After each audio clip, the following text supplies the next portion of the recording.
Okay, quick after Thanksgiving check. Me, him, Right. him, Present. him. Here. We are missing Phil. Ladies and gentlemen, please welcome Rob Spiewak. Take it away, Rob. Thank you, Phil, and it was nice having you over for dinner on Thursday.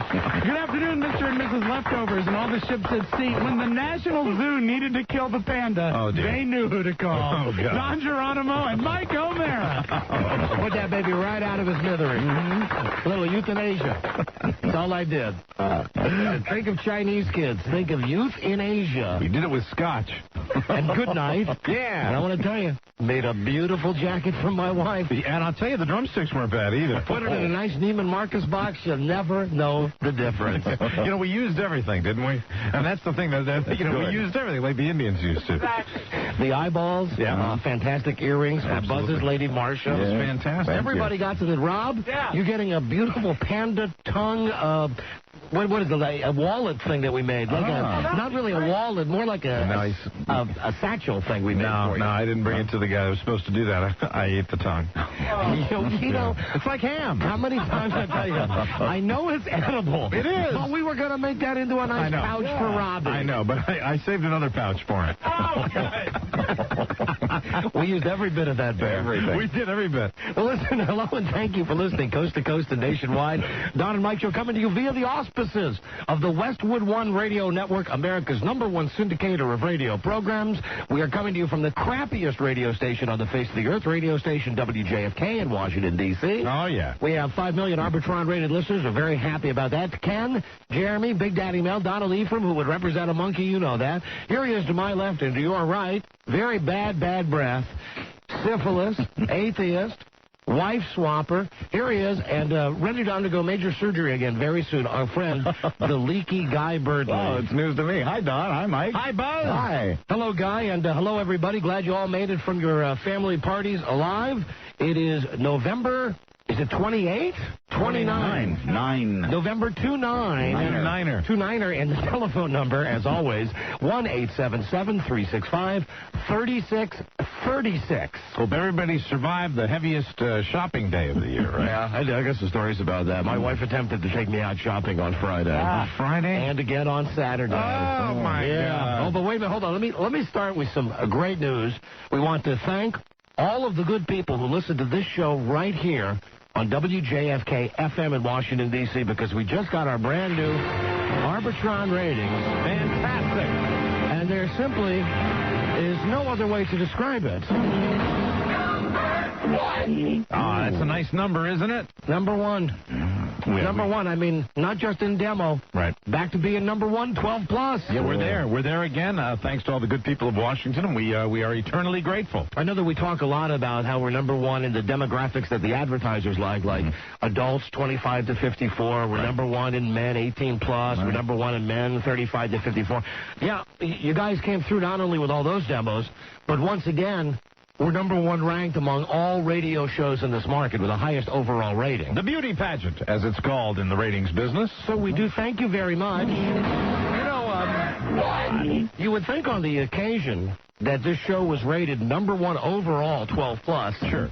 That maybe a phone call or a handshake or simply popping the head in the door would be something you would expect from a general manager. Did you see them walking in? Did you catch them walking in? It's always after you go down to the studio. America's cutest couple, Ken and Jeremy. I saw them come walking by, and I was on the telephone as they're walking by, and as they walk by the office, I look at them, kind of giving them a knowing look, as if to say, and Ken gives me one of these.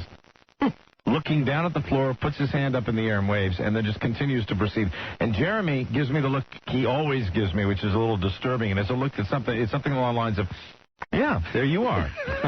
Well, there you are. And then and they both continue their march down the hallway. As we've mentioned this before, as happy as they might be that this show is the highest rated show that they have, right?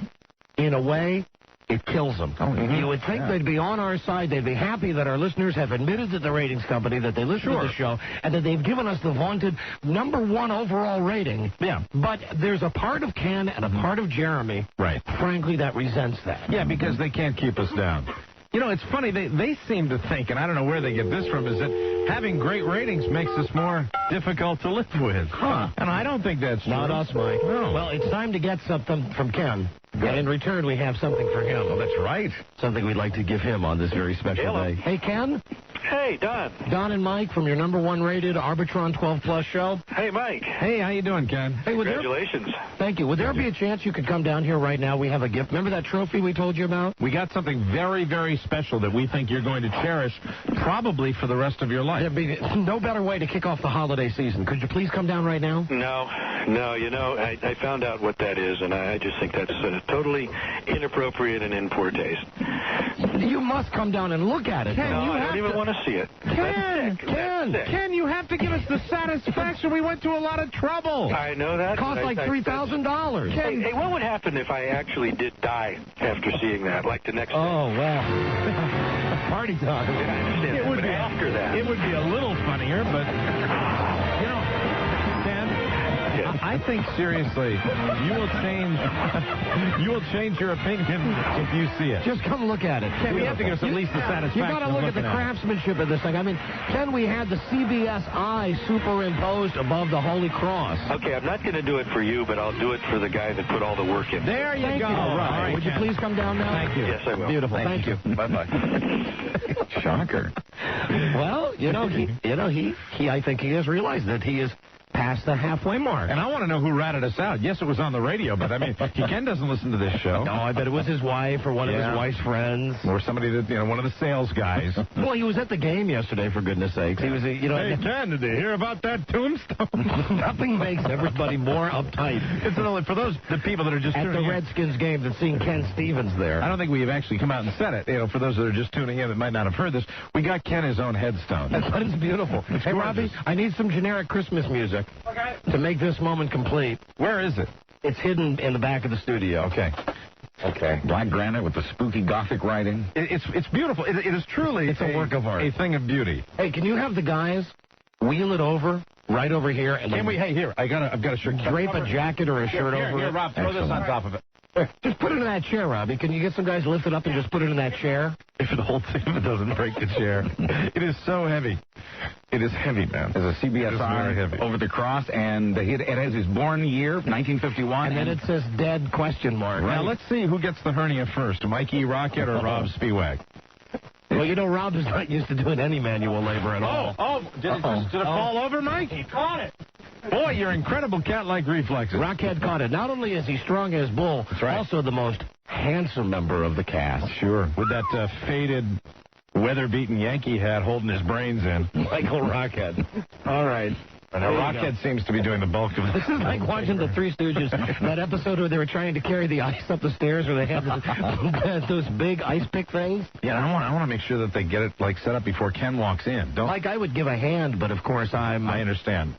still in a limited capacity. You know what that means. My recent life-altering surgery. He's guilting me into it. All right, we'll give the boys a hand, for goodness sake. It's like olive oil back there trying to pick this thing up. All right, now Mike is directing the Don't hurt yourself, Mike. action. Oh, and I'm getting a beautiful shot of three gorgeous asses right now. They're the prettiest. I don't know who has the prettiest ass, if it's Mike or Rob or Rockhead. But hey, there you go. There you go. This thing is heavy because it's real, And they got some muscle in it. and it's beautiful. All right, they've almost got it in the chair now. Oh, my God. There you go. Now they're just sitting it up in the chair. Do we know how much this thing weighs? Oh, a ton. Man. It's got to weigh over 200 pounds. And eventually it will be residing, its permanent place of rest will be right in the lobby of the radio station. Beautiful. Oh, hold on. Don't come in yet, Ken. Don't come in yet, Ken. All right, drape it over and wheel it right over by the guest mic. This will be a beautiful moment. This is a way for us to say to Ken, happy holidays. Oh, yeah. And how much we appreciate all his support. Like today. And he'll appreciate the gift. Like today. Not mentioning one word. Not a word still, even still. About the ratings. Okay. The angle it's going to be at, is that all right? Yeah. Yeah, just wheel it right over here so it's like right in front of him. Okay, here we go. Men doing heavy lifting right now in the studio, Buzz. They've got it on wheels. Right now it's being pushed back over by where Ken's going to be. You know what? It is a beautiful piece of craftsmanship. Thanks for the help, us. You bet. Glad I could help. I knew just what you needed. With your trust that you're wearing, you don't want to come over here. That's right. We don't want Buzz to bust a leak. That really would hurt you, I think. That's a heavy thing. It is heavy. I really don't want to see any major injuries. Beautiful. Thank you, Rockhead. Thank you, Robbie. And now would someone please bring Ken Stevens into the studio as we kick off the official 19 and 99 holiday season. Stay there, Rockhead. The last Christmas of the millennium. Let's welcome in our general manager, Ken Stevens.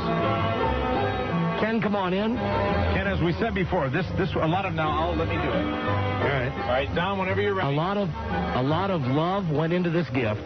Ken, hello, you say something so everybody knows you're here? Hello. We just want you to know that this is our token of appreciation. From our house to your house. It's our way of saying thanks for not even calling when the ratings came out today. You're welcome. Get ready for a Christmas future. And here you go. Do it, Mike. Wow. Now he's dead. Come on, Ken. Oh, that's sick. That's beautiful. Look at the craftsmanship in that thing. That's awesome. Look at that. It is a beautiful granite tombstone. You know, originally we were doing it. Watch out because it's real heavy. It's about to fall on Rocket's legs. Do you think? Over 200 pounds. And look at the workmanship now. Won't the corporate guys appreciate this? The fact that the CBS logo is chiseled on top of the Holy Cross? See, it's wonderful. And, we realized, we thought, at first it started out as a gag. And when we received it, we realized this is something you could really use. Now, if you don't want to keep this to put on your gravesite, we would be humbled if you would allow us to display it in the lobby. It even has that real tombstone kind of. It is a real. On my name. Very Gothic. And that is no cheap piece of granite right there. That is real black granite that was used. No, that's an expensive gift. That certainly is more expensive than anything you've ever given us, considering you've never given us anything. You're not implying you actually bought this. Well, we didn't buy this. We traded mentions for it.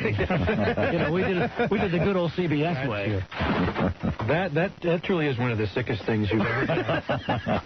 Hey, that deserves a round of applause right there. Absolutely.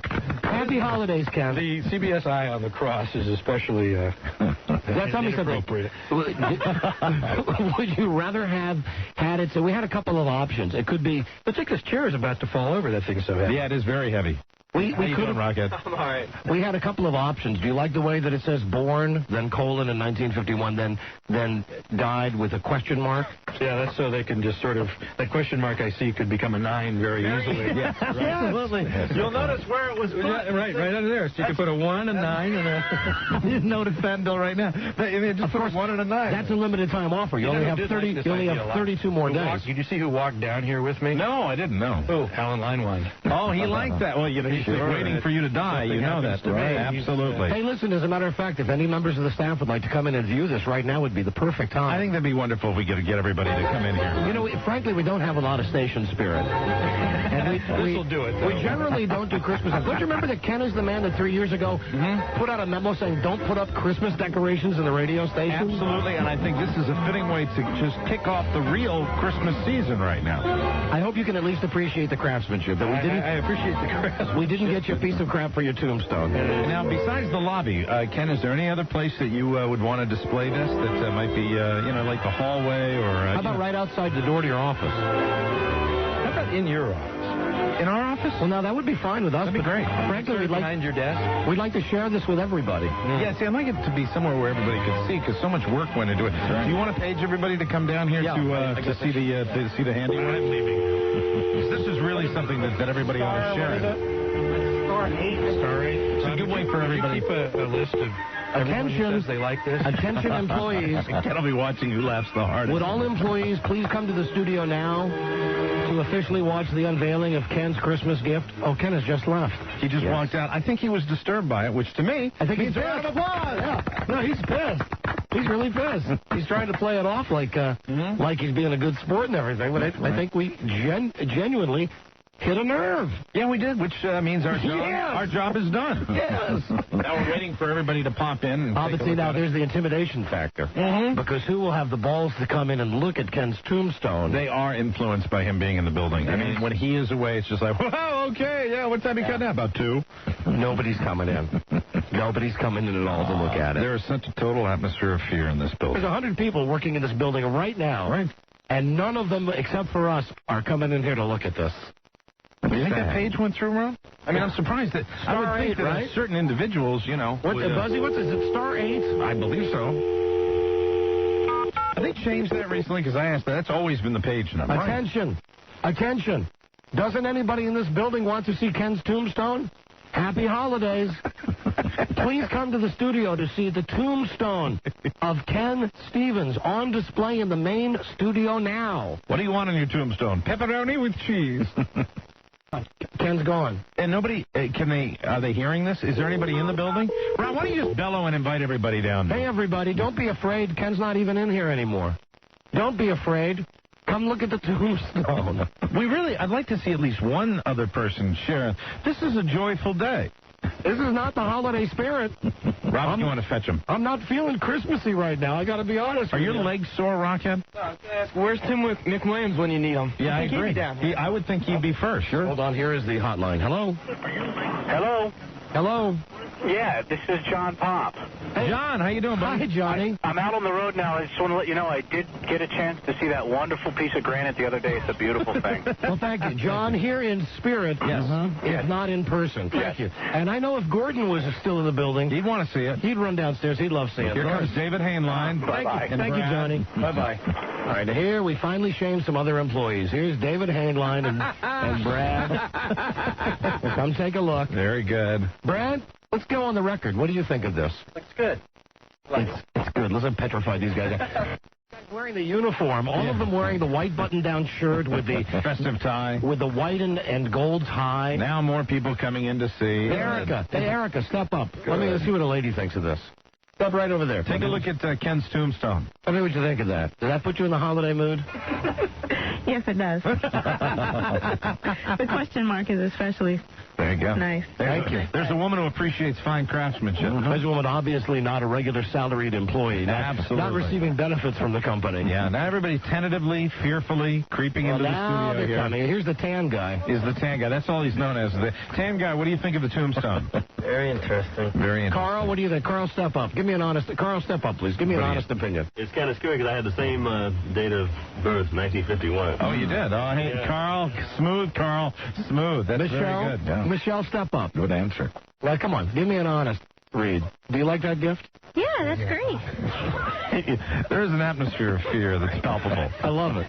Alan Limewand. Alan, come here, buddy. I see you hiding in the background there. This is like the world's biggest holiday card for Alan. Because Alan really is just waiting for Ken to be hit by a bus so he can take this station over.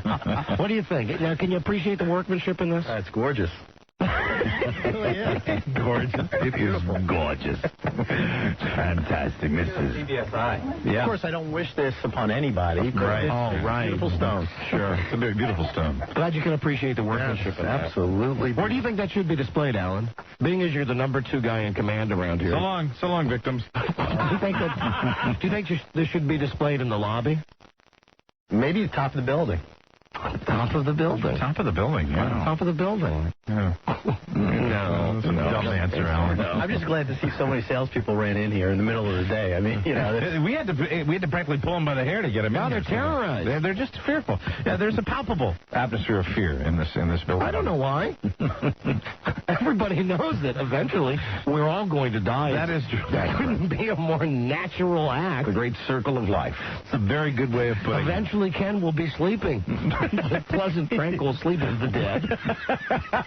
You know, we're just celebrating it a little ahead of time. There you go. It's very heavy. It's a real deal. I mean, it's really real deal. Got the logo on there and everything. Mm-hmm, yeah. Well, thank you, Alan. You're the only guy that's come in really giving us an honest opinion. Yeah, and lingered over it, you know. I mean, I'm not into gravestones, to tell you the truth. Yeah. But as gravestones go, this is a beautiful one. Thank you. Thank you, Alan. Thank you, Alan. Thank you very much. Alan Limewand. True opinion. Very good. Thank you. Thanks so much. Bye-bye. Very good.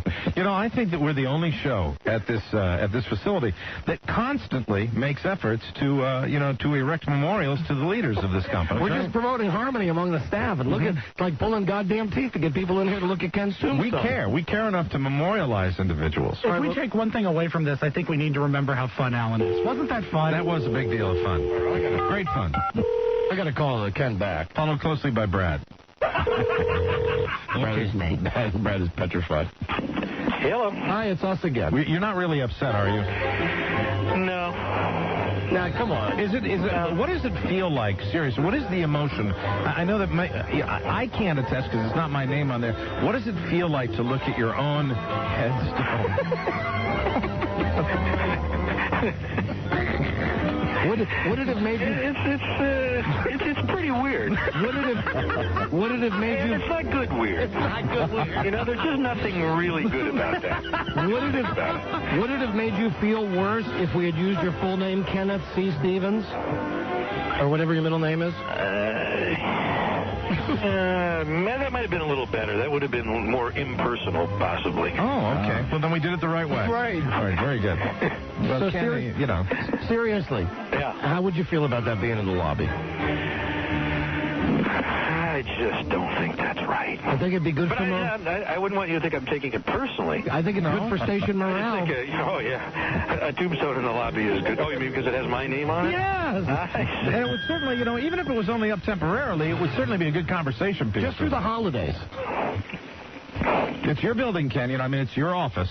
No, listen, if you want to put it there, then that's okay with me. And as a matter of fact, I'd like to decorate it with like some Christmas lights. I think Ken Stevens is a stand-up guy for giving permission for that to be in the lobby for a while. Thank you. You better stay number one, too. Okay. No problem. Hey, how about this? As long as we stay number one, the tombstone stays in the lobby. No, that'd be betting against myself, if you think about it. In other words, I want you to stay number one, but I'd prefer that tombstone doesn't stay in the lobby for any great length of time. I think in a weird, convoluted way, he's showing confidence in this show. I think that's good. All right, well then, how about just through the holidays? Just until Christmas, Hanukkah, Kwanzaa. Just until Christmas. Hey, it's okay with me. Okay, thank God you, bless you, Ken. Thank you. Goodbye. Thank you. Goodbye. Now, what I'd like to get is To the lobby, boys. Wheel it out there right now.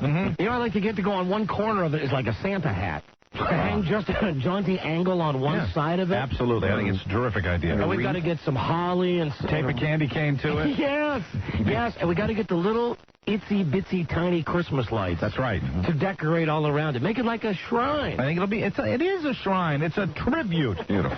I think on some level, Ken understands this is a tribute to him. A tribute to the life and times of Kenneth Stevens. Right. And it's, and when people come in, they will know that Ken, on some level, has a sense of humor to allow that in the lobby. That's true. Well, no, and I'm sure that, it'll be a constant reminder to Ken that of his own mortality. I'm looking at the ratings right here, and I see we have a 6.9 share. Right. Number one in the ratings. Wow. That would be a constant reminder to Ken that we're number one in the ratings. Should be in the corner of the lobby, right?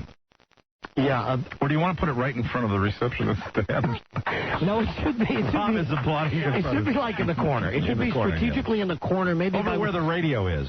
Yes, by the telephone over there in the corner of the lobby. Good idea. Right. So when you open the door, it's the first thing you see. You do see it. The eye line goes. The eye will catch it immediately. Absolutely. Okay, good. That's beautiful. Well, now the holidays are really underway. It's a beautiful thing. Ho, ho, ho. Ken got his tombstone. Oh, fantastic. And I'll tell you, he's thrilled. I've just got to call him back and find out who ratted us out, who told him. Yeah, good idea. Because I'd like to know the circumstances, and I'd like to know what his response was. I mean, did he really think when we called him last week and asked him, like, his birth date and stuff, that we were really going to get him a trophy? Oh, there's no way he thought that. He might have an active fantasy life. He might actually think that we were going to get him a gift. Can we get one of those big-ass loving cups? Hello. Hey, Ken. Don. Hi. Can you tell us who's the person who told you that we were getting you this loving gift? I was trying to remember that when you asked me to come down, and I don't remember. You don't remember? Are you protecting the source? No. Okay. Do you remember when you found out? I know that it was somebody. I know there was somebody who heard it on the air, and you had talked about it on the air before. Because the way I found out was whoever it was said to me, "Hey, did you hear about this gift that Don and Mike are getting you?" And I said, "Gee, no, a gift, great." Well, that day we called you, like we asked your birthday and stuff. Did you really think we were going to get you a trophy? No, you didn't say a trophy. You said that was a contest. Yeah, there was a contest. Just to figure out how old you were. Well, technically, though, it is a trophy. Yes. It's the ultimate. That I see. It's the ultimate trophy. I see. And I'll tell you, on some level... Well, it's nice to know that nobody in the Human Resources Department cracked and gave you my birth date. Yeah, we're happy about that. Yeah. And just keep in mind that if you do want to make it easier for us to chisel that question mark into a 9, there's only 32 days left. Right. Because in 32 days from now, it'll have to be 2,000. Yeah, it might be a little more difficult for the So if something did happen to me, between now and when it changes to 2,000. It would be immediately turned over to your family. And you wouldn't feel uncomfortable about that? Not in the least. Uncomfortable, we would feel like we've done something that's just... Are you planning on being buried or cremated? That would be... I think you asked me that question. You said cremated. Back then, yeah. Right. That'd just be one less thing. But that was before I had that great headstone. That'd be one less thing for the widow Stevens to worry about. And they can bury ashes, Ken. Ashes can be buried, too. Or it can be, you can put it anywhere. You guys are sick. Okay, thanks. Happy holidays. Happy holidays, Ken. Bye-bye. Okay. All right. Leah Remini is on the phone, and it says she can only talk to us now, not later. All right. Okay, well, for goodness sakes. Hello? Hello? Hey, baby. Leah! Hey, Leah. Blah, blah, blah, blah. Hey, blah, blah. Hey, where's Leah's introduction? Robbie, come on, please. Leah, we just had a beautiful presentation. We just gave our general manager a tombstone with his name on it. I know, I heard. Oh, it was wonderful. Let me play you in now. Our next guest is one of the stars of the popular television program The King of Queens, Monday nights at 8 right here on CBS. Here's the lovely Leah Remini, ladies and gentlemen. Leah Remini is right over there. I gave them both to you there, Letterman and Kilborn. Oh, my God. Thank you. 2 for 1. Here How are she you? is. How was your holiday? Good. It's funny we didn't talk last week. Isn't that funny? Isn't that funny that we had the lowest rated show? No, you did not have the lowest. Yes, we did. You did not have the lowest. Kevin wanted me to thank you personally, Don. You did not have the lowest rated show. I thought the ratings were good. They weren't good. You did not. I called that line myself. And hold on. Don't you think it's funny that we actually had an appointment to talk and we didn't talk? Yeah, You don't find that odd? No. Here's what I think. I think I wasn't here on Tuesday, and Wednesday was the day before Thanksgiving. Yeah, we were supposed to talk, though. We were supposed to talk on Wednesday. You don't remember this. Yeah, we were. Right. Right, we didn't hear from you. We were like doing frozen turkey bowling on Wednesday. What do you think, we're avoiding you? I don't know. Do you really think that we would do that? I found it kind of funny that we had a bad night ratings-wise because of the Millionaire Show. No. Hold on a second. All right. We're getting the rate. We're retrieving the ratings. I have NBC with a 5.7 and a 9 share. Yeah. CBS with an 8.3 and a 13 share. Well, we've never been in the 8.3 range. We've always been in the 9-point-something range. I have ABC with a 15.9 and a 26. All right, we don't need to talk about that. And I have Fox with a 3.6 and a 6. Right. And I want to tell you something, the overnight ratings that we got were even better. Well, all I have to say is we did the worst that night. I don't know why. We were very, very saddened over that. You were saddened over that? Yes, I was. And then I didn't hear from you guys, and it was like, I see what goes on. I see what goes on over there. Do you think that we've been running and hiding? We've not been running and hiding. Christ, we were at the overnight ratings on Tuesday or Wednesday when we came back in, which incidentally changed because they add in metered markets. Right. If you call that number and you get the overnight rating... All I'm saying is we did the worst we had ever done. Oh, you've done worse than this before. No, we haven't. You guys have done worse than an 8.3 and a 13. No, we haven't. Absolutely. No, Don, look at your notes. I'm looking at my notes right now. You'll see. I'm looking at my notes right now. But more importantly, Don, being that I didn't get to speak to you. My collar's getting pretty tight right now, I'll tell you. Don? Yes? How'd your surgery go, dear? I like you care. I did care. Went fine, dear. Why do you say like I care? Because I'm busting your balls, because I played your voicemail from Charlie. Don't start with me, because I could go off right now, and you don't want me to. Are you in a bad mood today? No, I'm not in a bad mood, but when Don says stuff like that, and he knows it's not true... Listen, Leah, I played the voicemail on Wednesday's show of when you called Charlie and yelled at Charlie.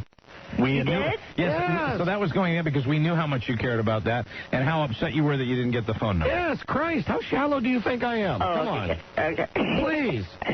And listen, furthermore, these ratings... Yeah. You know what? I'm going to look. You've had worse weeks this year. I know you have. We haven't. Absolutely you have.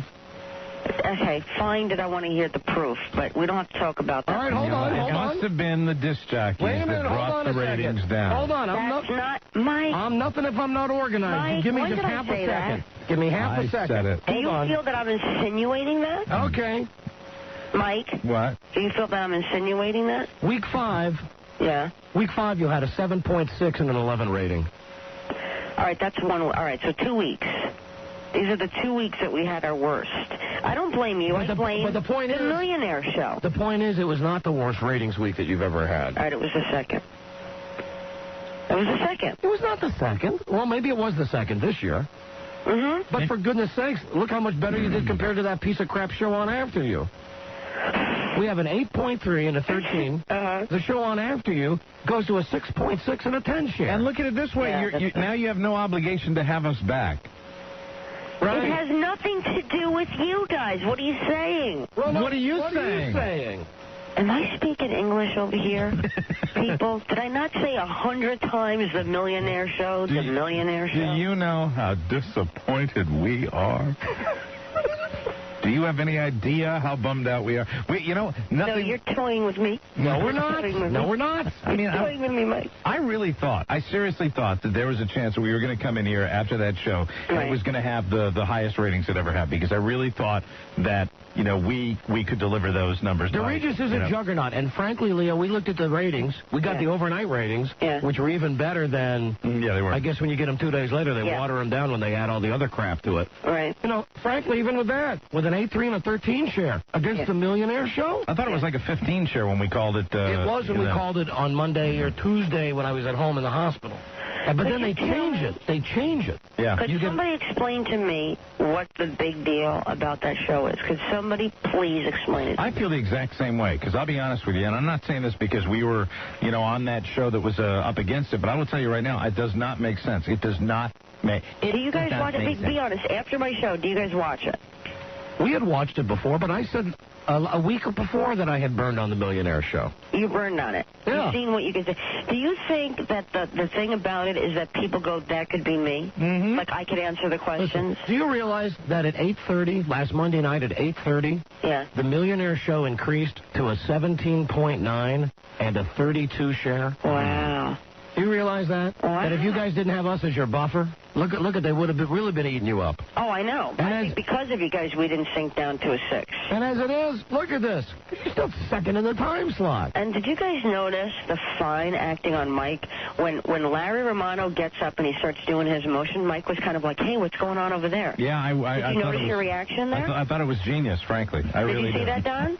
Did you see that fine acting work? Yes, I noticed it. Did you notice when you were talking to Mike, you were saying something? And now I was trying to read your lips to see if you were saying something disgusting. I was just, no, listen, Leah, to be honest, when we came on Wednesday, we thought, well, first off, we thought we would have been on more, because when we were watching you guys shoot it, we thought in that shot of the bar. Yeah, we really did, because, the whole time, obviously, when you're sitting there, you're not realizing that they're doing all the close-ups, and we were giving it our best the whole time, and, we have this fantasy that it's just going to be a 3-shot in that little booth with us doing all our acting, and then, immediately you realize that's not the way it's going to be. We came in and we were bummed out about that, but then everybody called in and like said how much they liked us on that show, that everybody picked us out. Oh, in the background. Why? Did you say bad stuff?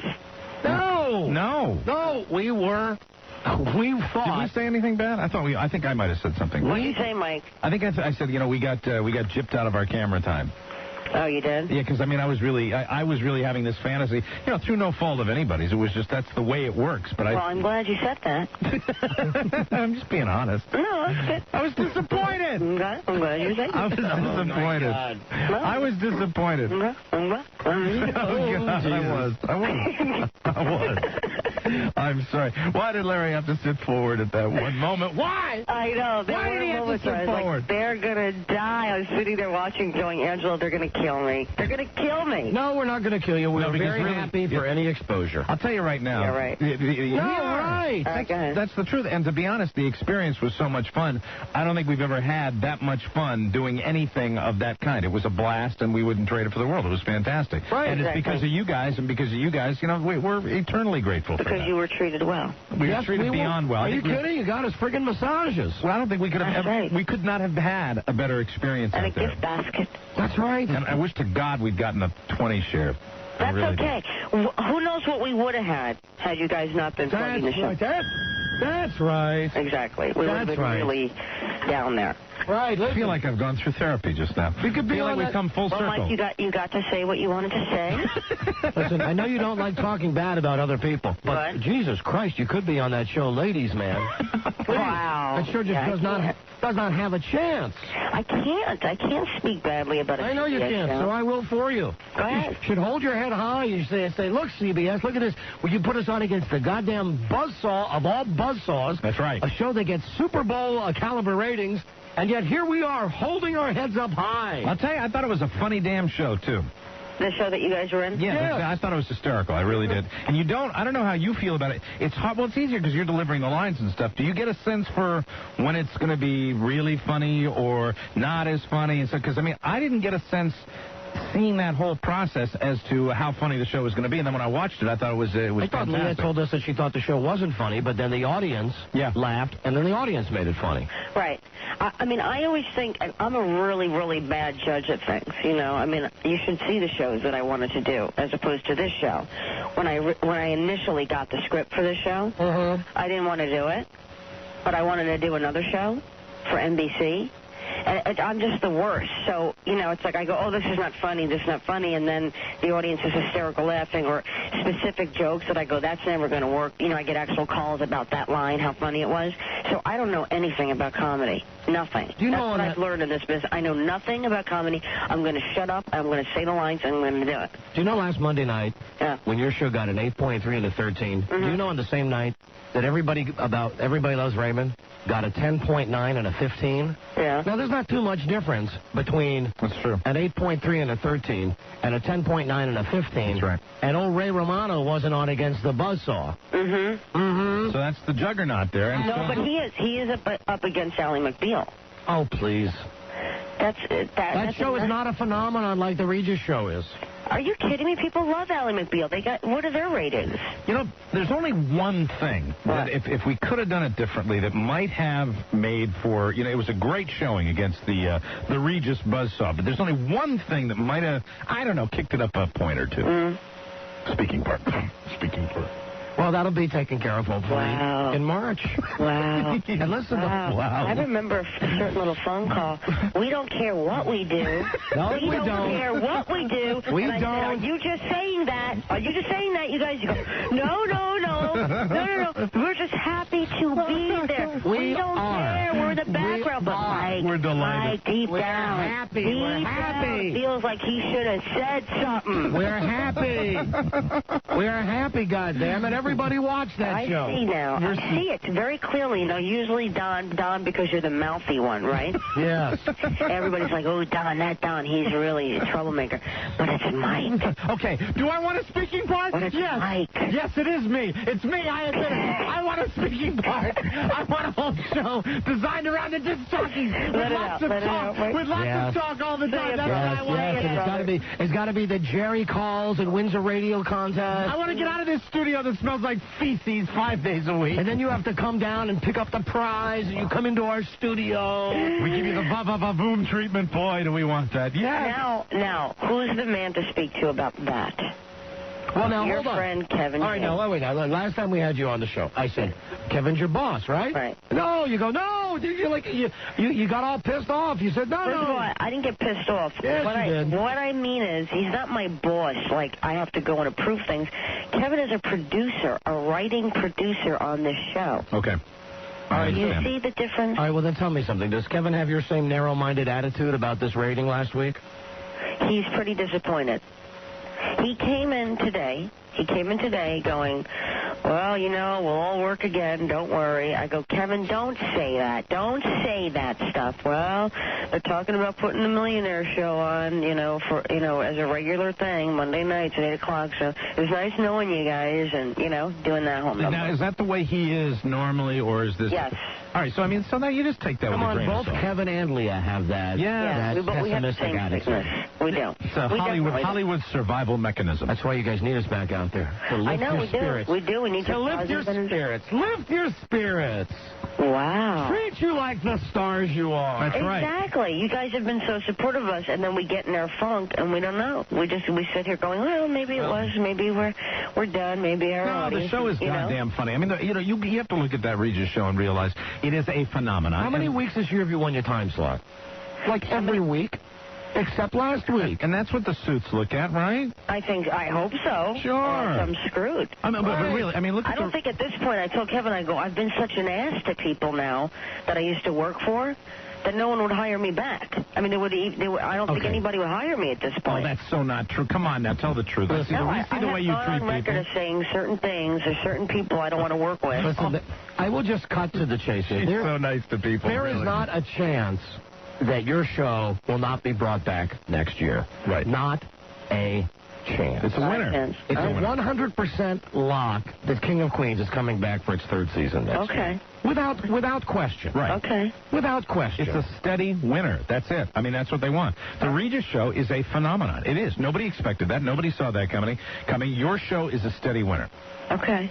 And frankly, those ratings were nothing to be disappointed at. But I don't want to talk about that. Let's talk briefly about you guys, briefly, and then we'll get back to me. Very good. Okay, what would you like to know? Let's hear some good times about Thanksgiving. Anything good? Anything funny happen? Anything? Well, Lee, I can't waste it now. Why? Because I got to get a break out of it later in the show. What do you mean you got to get a break out of it? I mean, all we're doing here every day, Leah. Still 4 hours. Still in 4 hours. Got to do it the best way we can.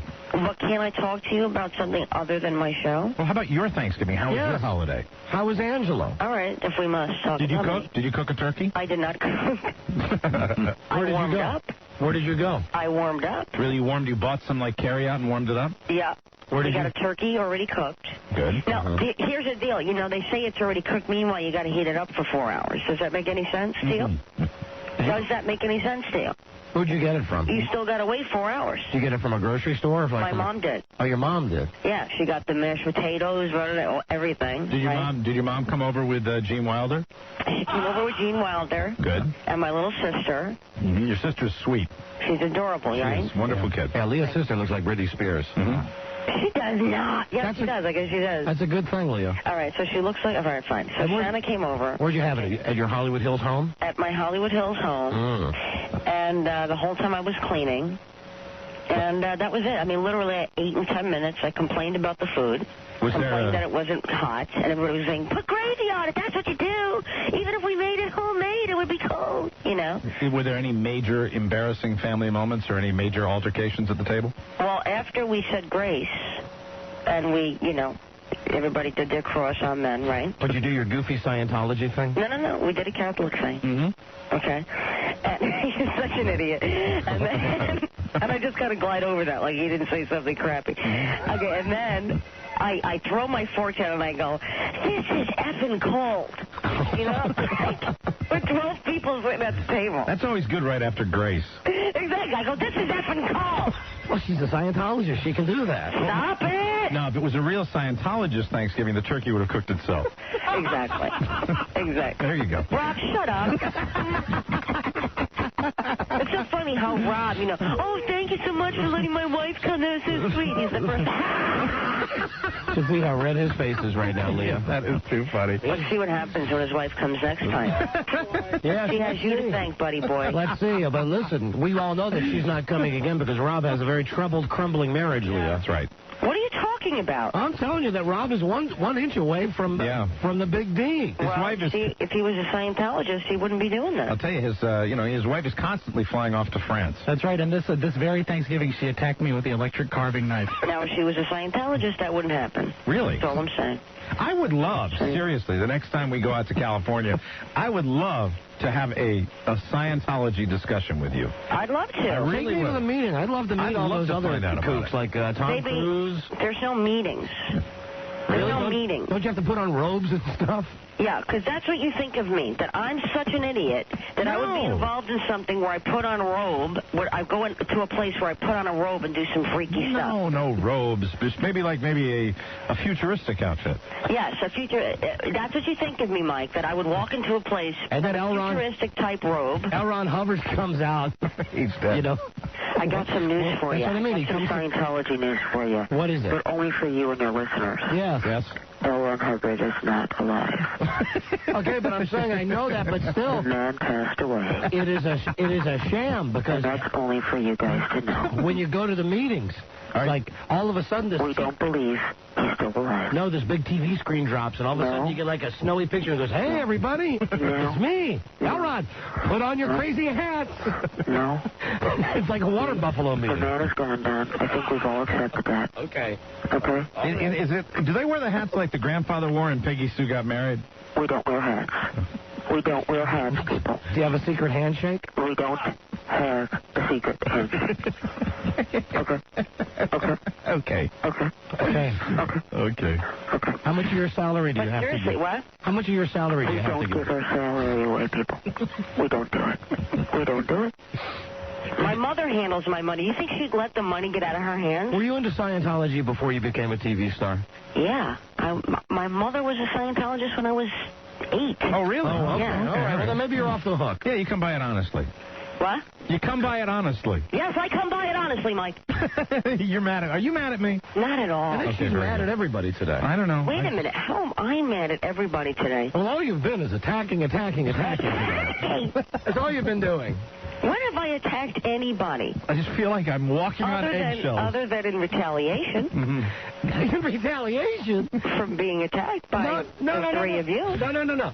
Where's Buzz? He doesn't have something to say about that. Hi, Buzz. Leah's on the line. This is his favorite topic. I'm hiding in the corner, Leah. This is your favorite topic. Don't you have any signs you're holding up? No. He's signless today. You know, I'll tell you, for somebody, I don't think there's ever been anybody that we've had on the phone that is more aware of the goings-on in this studio. It is a gift bordering on extrasensory perception. True. You know, that's hearing freaky Scientology. That's right. Kooky Scientology. Hearing the Rob, identifying the Rob, laugh from the back of the room, identifying Buzz Burbank over there holding up signs, remembering that you are sensitive to this show, and that is why we like having you on this show. True. And I've been getting phone calls on the other line. I wonder if it's Charlie calling me, go, say this. You don't know what's going on. He's helpful that way. Oh, you know, the best part of your message that you left last week was when you admonished Charlie. Oh, I love that. For leaving messages. His vague, you know, he's a pisser like that, Leah. Let me hear it. Do you have it? You don't have it. No, it's on Charlie's voicemail. But it was you mad at him. Right. Because I guess Charlie had called Leah about something about being on the show, and he leaves her his standard monosyllabic answer. Hello, you know. This is Charlie. Call me about the thing. Right. You know, and then Angelo hears that message, and right away thinks, well, you know, who is Charlie? Like he's some friggin' gigolo or something. Yeah. Right. Charlie does that with everybody. No, but he knows who it was. He goes, but why does he talk in code like that? Yeah, I know. He likes to be secretive. You know why? Because he likes being secret. Right. That's why I call him Inspector Gadget. Where's his music? Sneaky Charlie. But I love Charlie. Well, I love Charlie. And he truly loves you. I mean, he really loves you. No. He loves you. He is a huge fan. You have a great crew. There's the whole crew there is great. Oh, let's not go crazy. Except Rob. Well, that I would agree with. Today it's Rob. The other day it was Buzz. Today it's you, Rob. I rotate. This is what I do. One's always going to be out. Are you working? Today it's Rob. Are you working this week? I am working. I'm working right now. And everybody, I'm in my room. Everybody doing okay after that initial depression that you I don't know. Kevin came in with a hangover. I don't think he's feeling too good about himself. Is that a regular Monday occurrence? Not at all. That's why it's very weird. Oh, it is for me. But his family was here. He probably went out. He had a good time, you know. Yeah. But he gets pretty depressed. All right, well, listen, tell him not to be depressed, goddamn. I'll tell him. I find the drinking, affects me that way also. So I'm pretty much... Mike, we don't want to get on this one, do we? You know, since we're purging... Mike. Not today, you don't want to, Mike. Mike. I'm all right. Anybody wants some? Yeah, nobody had any. How's that? Okay, she does remember everything. You know, if you guys can't make it to the bottle that quick, not my fault. That's for sure. It's good wine. Hey, Leah, could I get yet another pack of your cigarettes? Yeah, I quit. You quit? Oh, please. I did. Oh, please. Are you ready? Yes. I think when you quit for 4 days, and I started over the Thanksgiving holiday, that it counts. 4 days. I will let you know. Everybody listening, I will let you know. Good. That's good. That's motivating. Yeah. Don, is he sick? You know, because everybody thinks they quit when they're sick. No, I'm not. And they didn't quit. I am They're healthy. just sick. I am healthy as a horse. I have no trace of a cold. You have no cold, no flu. No flu, no cold, no I'm telling you, nothing. he didn't quit smoking cigarettes. Saturday, I actually know it's Friday, Saturday, Sunday. This is the fourth day without a cigarette. Why? Very good. What happened? What happened? No, Who's that, Buzz? Who is that? That was Buzz. Yes. Oh, that was Buzz. okay. That was Buzz going Yeah, like this. anytime you hear somebody go, that's generally Buzz. Right. Okay, good input, Buzz. Thank Good you. input. You'd like it, but I will, Be a part of the show, buddy. Be in part. Okay. I have, and I'll let you know how it goes. And thank you for the incredible support. Well, there's no way. Listen, I thought the fact that you smoke like a chimney was a secret to begin with. Like, I don't see when I pull my car in the parking lot and I see the cartons of Marlboro Lights when we go out and we do an appearance together. That's and right. You are like a chimney nonstop. That's right. A chimney. Chimney. No, you do, Mike. What? Admit that you do smoke one cigarette right after the other. I do. I smoked very compulsively, and now as of Friday, I quit. And it's only 4 days, and so the proof will be how long it lasts. And Well, let me hear this. Yes. What are the things you're going through? Are you feeling like you need to have one? Are you feeling anything? Or No. you feel like, oh, okay, I'm fine. I'm feeling, frankly, okay, I'm fine. I had lunch with my wife today, and immediately after lunch, I had a little desire, but that passed very, very quickly. Really? Yes. Well, I'll let And you what know. about when you had your coffee this morning? I don't drink coffee. Okay, that helps. I drink tea. I'll you let you know. drink tea, sweetie? Yes, I do. I drink tea, and Don will let you know, and that's motivation for me. That's so good. I'll let you know. Don, I'm thinking he's on his way. I'm thinking he's going to be smoking by the end of the week. That's good. think That's so? good because I've done this before. Why don't you make a money bet right now? That's fine. Or some kind of bet. How am I going to know? Well, You'll know. you're not going to know because how am I going to know? You could hide the cigarettes from me. You never see me smoke because I never smoke around you at the office. I only smoke when we're going out, for an appearance. Well, you know what then? I'll just wait until we have an appearance coming up. I think the third week in December. That's the test right there. But see, that's frankly to a nightclub. We'd go to our nightclub. But frankly, that's easy too because that's going to be one time. And if I was, there's no way of you. What I'm saying is, there's no way of you verifying what's going on. You have to take my word for it. Well, I'll think about Mike, it. I'm very proud of you. Thank you, Leah. That's really wonderful. That's the truth. It is the truth. But you're so brave, Mike. Thank you. Thank you very much. Very brave. That's wonderful. Thank you. God bless you all. And I appreciate everyone. I appreciate everyone's support. I really Don't do. give me the finger. I truly do. He gave you the finger? Yes, I did. Okay, yeah. I am trying to quit because I was smoking way too much, and I'm trying to quit. So I'll let you know how it just goes. walked in. I'm not eating He's it. depressed. I can tell by hearing his voice. Honey, I don't know. Do you want to say hi to him? Oh, here Huh? we go. What? What? They're calling? You can't say. Donna Mike. He doesn't want to talk to us. No, he does want to talk to you. He doesn't No, want he to doesn't. calling him. Hi. No, he doesn't. That'll be you, Teen Edward, Kevin. Okay. This Kevin, no, Kevin. This is a charade. No, I don't need to go. Kevin needs to go. She's covering for him. It's a charade right now. Say hello real quick before you leave. Hello. Okay, don't be pissed at us about that rating. How am I mad at you? You know what we would have done if you didn't do that? That's good. That's the right attitude. We thought you might be depressed about that. No. Leah told us you were pissed. No, that was a joke. That's what I do. Oh, okay. Oh, boy, you actors. I'll tell you. So, what's happening? How are you guys? We're depressed. Don't be depressed. You're going to come back on. We'll do it again. Okay. It's fine. It's all we need, Kevin. Thanks, Kevin. Go back to work. You're the greatest. All right, I'll talk to you later. Okay, bye-bye. Hello? We got from him what we needed. Okay. What? He said we're coming back. Said we're coming back. That's all we need. See, that's all we need from Kevin. Oh, because you record it and then you put it back in the system. Right. That's right. That's good time. Right. The devious kind of guys we are. Right. That's great. So now he says we're coming back. All right, that's good. So good. Mike, I believe in your thing here, what you're doing. I really do. Well, I'll let you know how it goes. I think it's great. Leah, maybe you and your Scientologists can pray for Mike. Mm-hmm. Pray to that big spaceship that comes down tonight. We don't have a spaceship. When the My Favorite Martian guy comes out. You know, My Favorite Martian, how the antenna used to come out of the back of his head? Mike? Yes? What are you doing? I was just doing a review. I shouldn't have done that because you were supporting me on the smoking Yeah, thing. yeah, see? I saw I I'm glad betrayed you you. learned that lesson right here, right now. I betrayed you instantaneously. You did? My partner in the black shirt right across the way. I'm sorry. How's that head of yours on top of your shoulders? Don. Oh, you're finally on me? Yeah. Finally on me? My head is fine. My hair is growing back. I don't know how to care for you. That is my problem. My major surgery, of which you don't know how to care for you. That you didn't even inquire about. I was told. I was not told where you were. My major surgery. I didn't have any information, so I don't know where my boundaries are in caring for you. There are no boundaries in your care for me. Never a boundary. I would have sent you a basket or something I know you to cheer would have. you up. I know you would have. I got no information. I'm just going strictly on this phone call, Leah. Okay. That's all. All right, so how's your hair? Is it back? My hair? Yes, my hair's growing back. Okay, good. And his hand's fine, too. He's got hair in the hands. I couldn't smoke So what was it? Then what was it? No big deal? It was major surgery, Leah. Frankly, I'm lucky to be alive. Oh, shut up. I'm lucky to be here today. Would you stop? It's only through strength of prayer that I stand in front of you today. All weekend long, I had my hand on a copy of, what's the name of that book by L. Ron Hubbard? Dianetics. All weekend long, and my hand just started to heal itself. Do you see? Do you see the power of Scientology? You're the greatest. Listen, we have to go. Goodbye. Goodbye.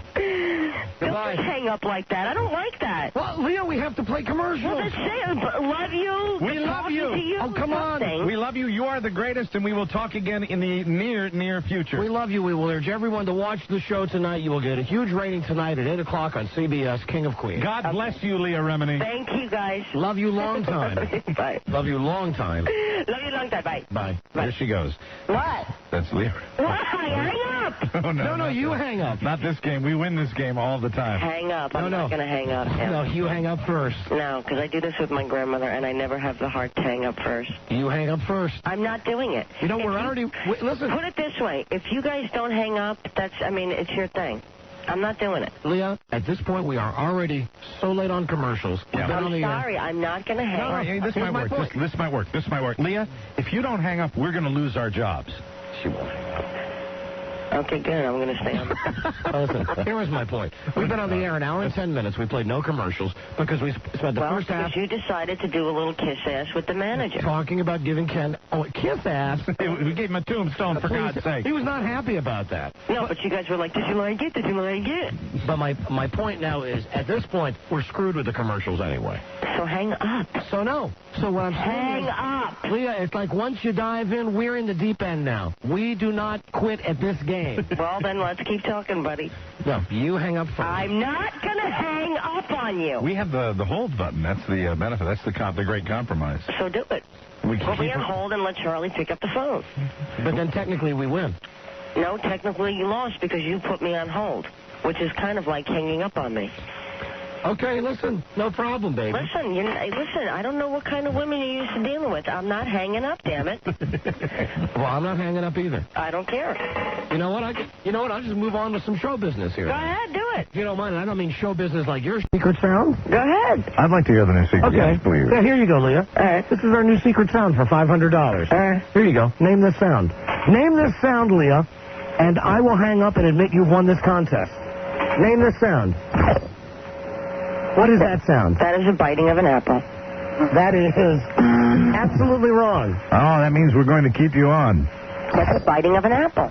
Leah, I swear to God, it's not the biting of an apple. It's the biting of a fruit. It's not the biting of a fruit. Everybody listening right now, this is secret sound number 8, the brand new sound, worth $500. Opening of a jar. It is not the opening of a jar. It's an opening of a jar or a bite of some fruit. It is not. I'm telling you, it is. I swear to my God, it is not.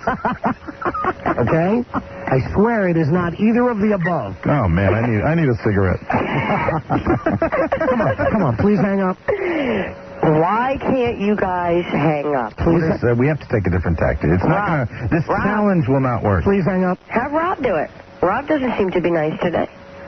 Rob, do you want to hang up on Leah? No. No, he doesn't. He doesn't want to. Charlie does. Have Buzz do it. Charlie will. Charlie just wants to get the commercials played. Well, have Charlie do it. And incidentally, producer man. I would tell you something. You should take a look at him today. He's ridiculous. Man. It's like when Dennis the Menace put his Don't hang up yet. I want to tell you. It's like he went to the Jeremy Coleman store. It's like the episode of Dennis and Menace where Dennis dresses up in his daddy's clothes. Yeah. Charlie today has... It's a little big. Charlie has, like, a sport coat that he never wears. Right. And the thing is gigantic on him. Why is he doing that? Why are you dressed up like that? Because this shirt will double in my football game tonight. Oh, he's playing in his football game tonight. You got a bunny rabbit in What does that mean? What does that mean? I don't know. Leah, it's like everything with him. It's a goddamn code with him. It's a riddle. He said bunny rabbit, not me. He's the What Riddler. does that mean? He's going to me with his foot. What? See, that's what she was talking about, what you said. What I said was a reference that she understood. That's why she didn't question. The bunny rabbit was like in a big baggy coat like a magician. She didn't have to have that explained. She had to have explained what you said because you talk in code. Yeah, it's a code to say I have a football game tonight. What does that mean? Why would you wear a sports coat too big for you? I agree with Leah. What does that mean? What does that mean, Charlie? Thank you, Leah. Explain it. Bye, she hang up? No. But a valid question. Why, if you're playing in a football game tonight, would you be wearing a sport coat to work today? Because this shirt is thin. The shirt is I thin. didn't wear a sweatshirt. Ladies and gentlemen, I do believe we have set a new commercial-free record as of Can this I moment. say something about Charlie's response to what he was responding to our question? Yes. Yes. Charlie, here's a thought. Don't wear the stupid football jersey until you're going to the thing. This way you don't have to accommodate for the shirt being too big and then the jacket being too big. Wear a normal size shirt, big, things that fit you. Big puffy collar. Not daddy's clothes. What is your response to that, Charlie? I don't have a dad. Oh, Charlie, that's so 7th grade. Oh, yeah. Charlie. You have crystallized. Great. You have crystallized Charlie Broyhill. He is 7th grade all the way. That is Charlie, I'm trying to get Charlie to hang up on me. Leah, he just left the room. I'm trying to get Charlie to hang up on me. Listen, for the last time, I'm begging you, please hang up so we can say, you son of a bitch, get it back on. He did. I'm He not did going it. to call her back. Charlie hung up on Leah. You got to call her back. Tell her we didn't hang up on her. Here we go. We've got to get the last word in here. Hello. We didn't hang up. Charlie did. Hang up. No. Charlie did. Charlie ran in and hung up the phone. For the record. No. I called you back because that was not my hang-up. No, because I was just calling Charlie to say for the record and for your listeners, I didn't hang up. Okay. You guys No. first. You're right. You didn't. Charlie hung up on But you. also, for the record, we didn't hang up on you either. Charlie did. Broyhill reached over when Don didn't see him. when I had my back turned and hung up the phone. No, we don't know this for sure. You could have done it, now blaming it on Charlie. So basically, Leah, if I do something bad, I say it myself. I didn't hang up on you. Technically, you lost. You're listening. No, I did All not. things considered. From your group, yes. No. From your group. From We your did side. not lose. Charlie's not a member of this group. Yes, he is. No, he's not. Yes, it is. No, he's Don not. and Mike. No, officially. Rob, Buzz, no, Charlie. Listen, frankly, no offense to Buzz or Rob. Frankly, they're not members of the group. Oh, no, I know you guys are the money. Okay. Don and Mike. I got it this way. I'm Paul and Mike is John. Uh-huh. Buzz is Yoko. Uh-huh. Robbie is Linda Eastman. And frankly, Charlie Broyhill is, who was that drummer that was replaced by... Pete Best, Don. Pete Best. If I was going to give it all a Beatles analogy, that's how I do it. Who the hell is Ringo then? I gotcha. That would... Listen, but technically... Rockhead. Technically, you guys hung up. Rockhead is Ringo. No, technically, we have not hung up. Okay, so you guys need to hang up now. Leah. You need to hang up. Yes, we do, but I will not. Well, I ask you a question. I must ask you a question. Yes. Just out of curiosity, what are you planning on doing? If she stays on the line, what is your game plan for that? Wait her out. For the entire 4-hour show. She's got to go do something eventually. Eventually, but I'm not in the next two scenes. I mean, that could be a long time. All right, well, you know what? Technically, if you really want to be a ball buster, technically what I can do is play commercials, leave this line open. But I would tell because I could hear it in the background. But technically, I would not be hanging up on you. Fine, then you have. Yeah, you could technically. What you could do is you could the turn. lowest ratings that you ever receive because they know that Leah Remini is going to be on the phone for the next 4 hours. But technically, you could turn down the volume on her phone and just turn you up to make sure you're still there. That would be a win. But I can tell by the way you guys are going to talk to me. Mm-hmm. I'll know that we're not on the air. Well, the only time, I wouldn't even do that. The only time you wouldn't be on the air is when we're playing the commercials, when we're not on the air. So fine, play your commercials. Okay, then all I'm going to do is pod down the telephone now. We're going to leave this line open. I'm not hanging up. You're not going to win this one. We're going to win. No problem, Leah. Yeah, you have to accept this. No problem. We're not going to lose. We're not going to lose. Win, babe. We're not going to lose. And the rule is you have to stay on the line. Okay. It's not like you can go away. Yeah, right. but that's okay. Even if they call you to do a scene, you know. This is Charlie calling me on the line. Should I see what he's going to say? Technically, you would be hanging up on us. Well, then I won't get it. Okay. But technically, you already lost this round. No. Toe tapping touchstones. Right there. I just played them. Let's clear the lines and take caller 100 right now for the brand new secret sound number 8. Here it is. A simple everyday sound. Leah was wrong with both of her guesses. No, I wasn't. If you get it, we'll give you $500 and qualify you for the weekly giveaway, the WWF Armageddon trip to Fort Lauderdale, Miami, Florida, that we're giving away on Friday's show. Call the Rockhead right now at 1-877-365-3636. We're all adults here. Can I speak? Yes? First of all, what is the WWF and the Armageddon trip? What is this? This is a weekly prize. We give away a, God bless you. Thank you. Ron Hubbard bless you. We give away a vacation every week on this show. WWF World Wrestling thing. It's exciting. Thank you. Now, can I ask you a question? Thanks for the enthusiasm for our Can I ask prize. you a question? Yes. I don't understand people who are into wrestling. Well, you know, it's a very popular sport. I know, but what I don't understand about it is that they're not really wrestling. Now, there is a technical aspect of it that really is, you know, is very hard on their body. Are you doing this as a strategy to try to get me to hang up on you now? Oh, no. Now, if you've identified that as a strategy, even if it wasn't, it will be now, and she will be diminishing our contest, and that is very dangerous. If she could be, I believe that this woman, if she chooses to, could be enormously difficult for the show today. She's a clever one, all right. She is extremely clever. She did not get to her level of stardom in Hollywood by not being clever. But come on, why can't you just save face and just hang up? Why can't you just let us win this one? How would I be saving face? Because otherwise I'll keep you on the line, and eventually you're going to have to go to do something else. I mean, it's not a problem for me. I can do the whole show with you on the phone. Well, can I tell you something? Yes. I think you should save face, and I'll tell you why. You see, the only way you would win is if I was called to work. But you see, you're at your work, so you have nothing to lose. No, let's see. I've still got 3 hours and 10 minutes left in my work. Do you have 3 hours and 10 minutes before you're going to be called to a scene? No. So you will lose. That's what I'm saying. No, she's saying that that's the reason. That's what I'm saying. I don't care. That's the only reason. Now, say I was done with work, and I was sitting here doing an interview with you guys, which is what I do often. I'm done with work. Leah, please just hang up. Please. I was in the middle of a story I feel I need to tell you. Please just hang up. I feel I need to tell you the rest of the story. If I hang up on you now, will you be mad now? Not at all. Okay. She won. Enough. She won.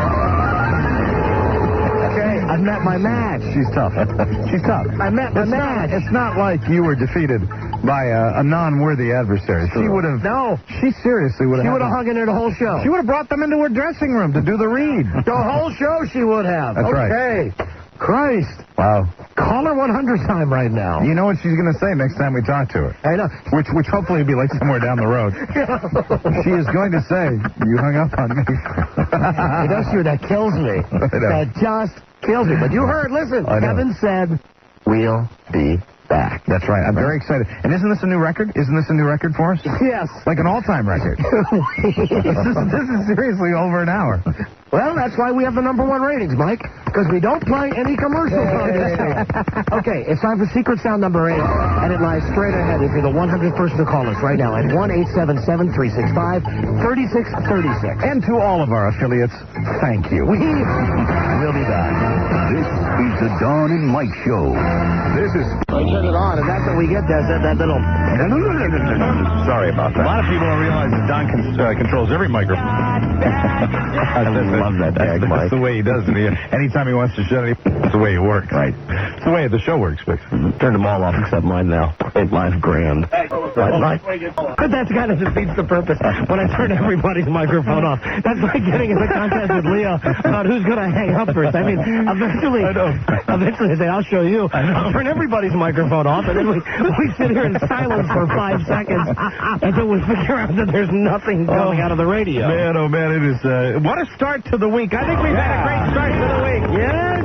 Oh, man. Yes, let's try to keep it going now. Secret sound number 8. And everybody, this will be the final secret sound. Once again, in the great tradition of secret sounds, I am completely clueless. You don't know? No, I really have no idea. Here's a free listen for you. Secret sound number 8, worth $500. This will be the final secret sound. We've got to cash in on this one relatively quickly because we have a big Thanksgiving promotion, or rather Christmas promotion coming up. Excellent. That I want to tell you about that does involve nudes. Oh, boy. And also we've got a truckload of Pokemon crap, all the hot Pokemon crap, so we'll be able to do some of our favorite Christmas games where we have parents like getting in cage matches with each other to win this crap for their kids. Yeah, there's always something. I mean, no matter what. Well, that's what the toy industry is all about. There's always one thing that the parents are going crazy. And we're the suckers, always there buying whatever the hottest toy is. Of course, it requires a little forethought, too, because, I mean, you get closer to the holiday and people go nuts because there's scarcity of these things, but... we got all the Pokemans. But before we can start the Pokemon and before we can start the naked Christmas thing... Pokemon, honey. We have to get a winner on secret sound number 8, which means we must do it quickly. Very good. And we'll start with this person right here. Hello, Don and Mike Show. Hi, am I calling 100? Yes, you are. What is your name, please?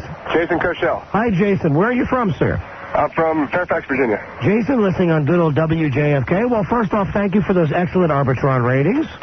Thank you. You're welcome. And second off, you won a $100 store credit from Mercata.com. Oh, great. MERCATA.com, the internet shopping site where the prices go down as more people get together to buy. Check out the power buys on consumer electronics, sporting goods, and more at Mercata.com. Plus, before we even play the secret sound, let me tell you that you've qualified for Friday's weekly giveaway. And this week, Tammy, who incidentally I don't think could be compared to any woman who works here, Mike. I agree, Don. I totally agree with you. And there's a woman who works here. That's right. She shall remain nameless. Let me just say, though, the woman I'm speaking of, yes, she's a beast. And Tammy, who's beautiful, just came into the studio a moment ago to give us this information about the giveaway. And Mike was looking at the newspaper, and Mike looked up and said, "Hey." Yeah, so-and-so. I didn't know that it was Tammy. And Tammy gave me a nice greeting. Tammy flipped him off. Very interesting. So sorry, Tammy. Sorry. I'm very sorry. Something I've apologized to women a lot lately. Oh, my. Getting that little twitch in my eye. Tammy, who is certainly no beast. Yes. No, she was, she didn't realize I wasn't looking at her when I said that. Came in to tell us that Friday we're giving away a trip for 2 to Fort Lauderdale, Miami to see WWF Armageddon on December 12th. Trip includes round-trip air, 2 nights hotel, and tickets to WWF Armageddon courtesy of Cox Cable Top Event. That's down in Lauderdale. What a great time to go down there. We're giving that trip away Friday, and you are in the running for that without having to do one damn thing. Now, are you ready for Secret Sound number 8? Yes, I am. Brand new sound, never before heard. We premiered it moments ago. You will be playing for... Well, it's the first time we've played the sound. We'll play for 10 times the amount. You'll play for $5,000. Wow, $5,000. And you know Ken's here because we gave him the Tombstone today. And wouldn't that really piss him off? Absolutely. To give away $5,000. Yeah, piss him off might actually make him use the Tombstone. So you'll play for $5,000. Good luck. Great. I'll play you the secret sound. Please don't answer till Mike sings like Hank Hill. Godspeed. Okay, Here's the new sound. Caller, name this sound. There it is, the brand new secret sound number 8. And incidentally, the final secret sound. After this, we move on to other fun.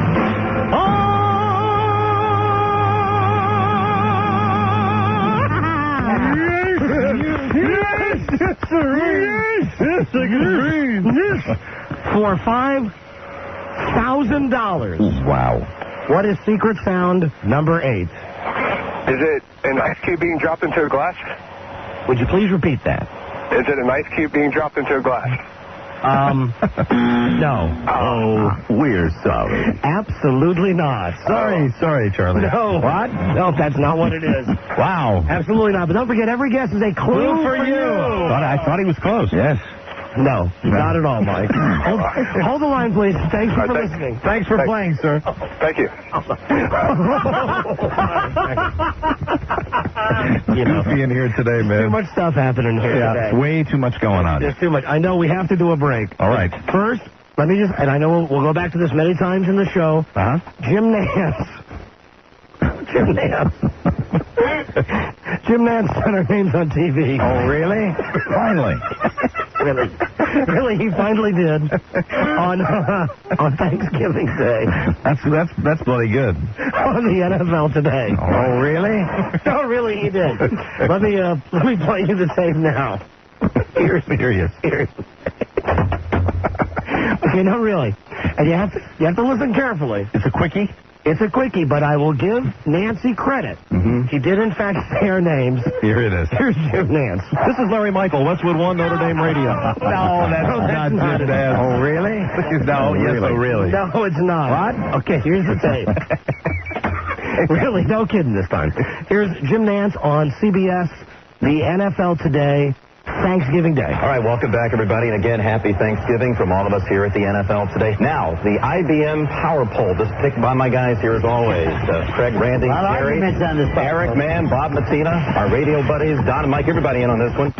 He did it. That's great. He did it. He's just like, obviously the last thing he wanted to do in the world, but he did it. But he did it. He did it. You have to give him, listen again, he does say, our radio buddies, Don and Mike. All right, welcome back, everybody, and again, happy Thanksgiving from all of us here at the NFL Today. Now, the IBM Power Poll, just picked by my guys here as always. Craig, Randy, Gary, Eric, Mann, Bob Matina, our radio buddies, Don and Mike, everybody in on this one. He did it. He spotlighted it. That's fine. He did it. Oh, really? Yes, he did. Yes. Jim Nance. He did. So when Jim Nance calls the show today... He's a friend of the show. Cool. He's king. He's king, and that's all he needed to do. That's all he needed to do. King of TV boys. That's right. Mention it on, and the guy could have said our names on any local cut-in. Right. Anytime throughout the year. And we would have heard about it, and that would have been that. Would have been fine, but as it turns out, that was on Thanksgiving today when they had the largest audience of the whole year watching. Sure. And he gave us the mention. Boy, I hope it wasn't too... No, I should not have a bitter attitude about it. I was just going to say I hope it wasn't too tough for him. I'm just thinking back to that discussion we had. When really it was dental surgery going through that. But that's all. It's all worth it. Listen, he is not the sharpest knife in the drawer. Oh, really? Oh, really? Really? Okay.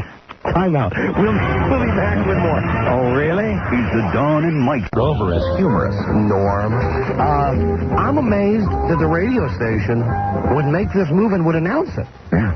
I mean, that's what stunk to me about the whole thing, is that... Well, it's an ownership change to start with, Yes, right? that you would sell the radio station, and I get, I've never heard of a new owner announcing what the format is going to be before the station is sold, and that's why I disbelieved all the idiots that called us last week and said, we're going to miss you in Vegas. Yeah, and I sure hope now that we know it's true that we had a great following in Las Vegas. And, God, it's one thing when an affiliate drops the show, when it just hasn't been any kind of radio station that supported us. It's another thing entirely when we get a lot of calls from that city and we get a lot of feedback. We had some numbers in Las Vegas. We had some good numbers in Las Vegas, and it's very frustrating. That is a city that I think we're perfect for and that we should be on, and it just sucks, but. It doesn't surprise me that it's happening based on the fact that it's a dumb move anyway. And so if it's a dumb move, why shouldn't they make another dumb move by letting everybody know it's going to happen? Because that doesn't really? Yes, Jack. Yeah. So anyway, what can I say? Wow.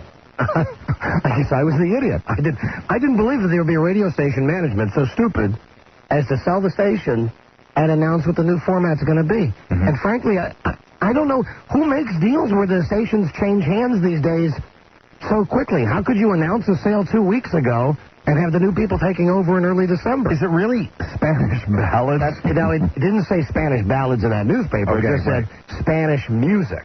Spanish music, or a Spanish format. Okay. I don't know. I guess those people were right that called us. That's a shame. That's too bad, and I certainly hope that... the good people at our network are working behind the scenes. Oh, they are, Mike. Rectify this. Rectify. Rectify. Hello, you're on the air. Why are you farting in my face? Hello. Dynamite. Yes. What's up, man? Rectify. What can we do for you? I said stop farting in my face. Me and my partner, Shaniqua. Shaniqua, get on the line. Hi, baby. How you doing? Shaniqua, hello. I have the hot trip. Boy, shut up, brother. Hello. Oh, please, come on. Hello there, Don and Mike show. Hello. That one-man show, you might be familiar with it. It's a tuna Christmas. Hello, Don and Mike show. Hello. Hello. Hello. Hey, I wanted to tell you why the KVBC in Las Vegas flipped it out that they were changing formats. Yeah. One of the weekend guys said in 2 weeks, which is December 5th, that he was going to another station. So everybody that was listening started calling and saying, why is he moving? Listen, he was making jokes about... Honey, I don't doubt it now that I read it in the newspaper. It's just... I don't believe that things like that in radio really happen. That a weekend disc jockey just, lets it slip out, and then everybody immediately jumps upon that, and suddenly it becomes an idea that gains momentum. I mean, it's like things like that happen on WKRP in Cincinnati, not in the real radio world. Well, he was somebody that bought his own programming. He bought his own hour show, and he's an attorney, so who knows, if we can give them credit. But anyhow, we really are going to miss you. Well, I hope we pick up on another station soon in Las Vegas, because it's fair to the people out there if this show is still carried, because we had a good following. As far as I know, we were the only thing on the station that had a goddamn rating. Yeah, maybe that's why they flipped it, Yeah, but why wouldn't they keep us?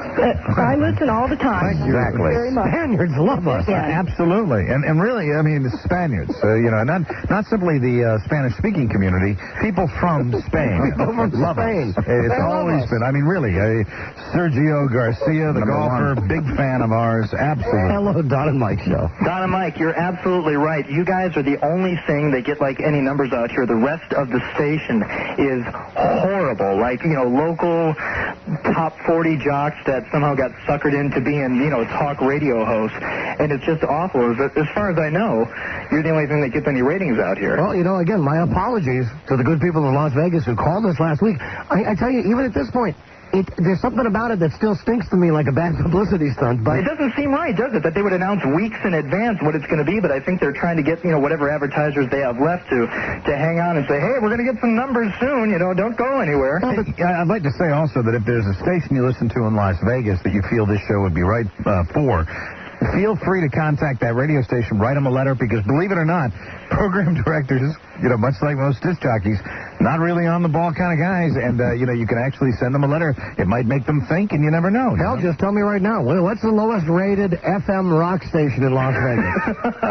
That would probably be Comp. They're really bad. KOMP? Yeah, but you know what? I think you guys would actually work better on, there's an AM talk station here. No.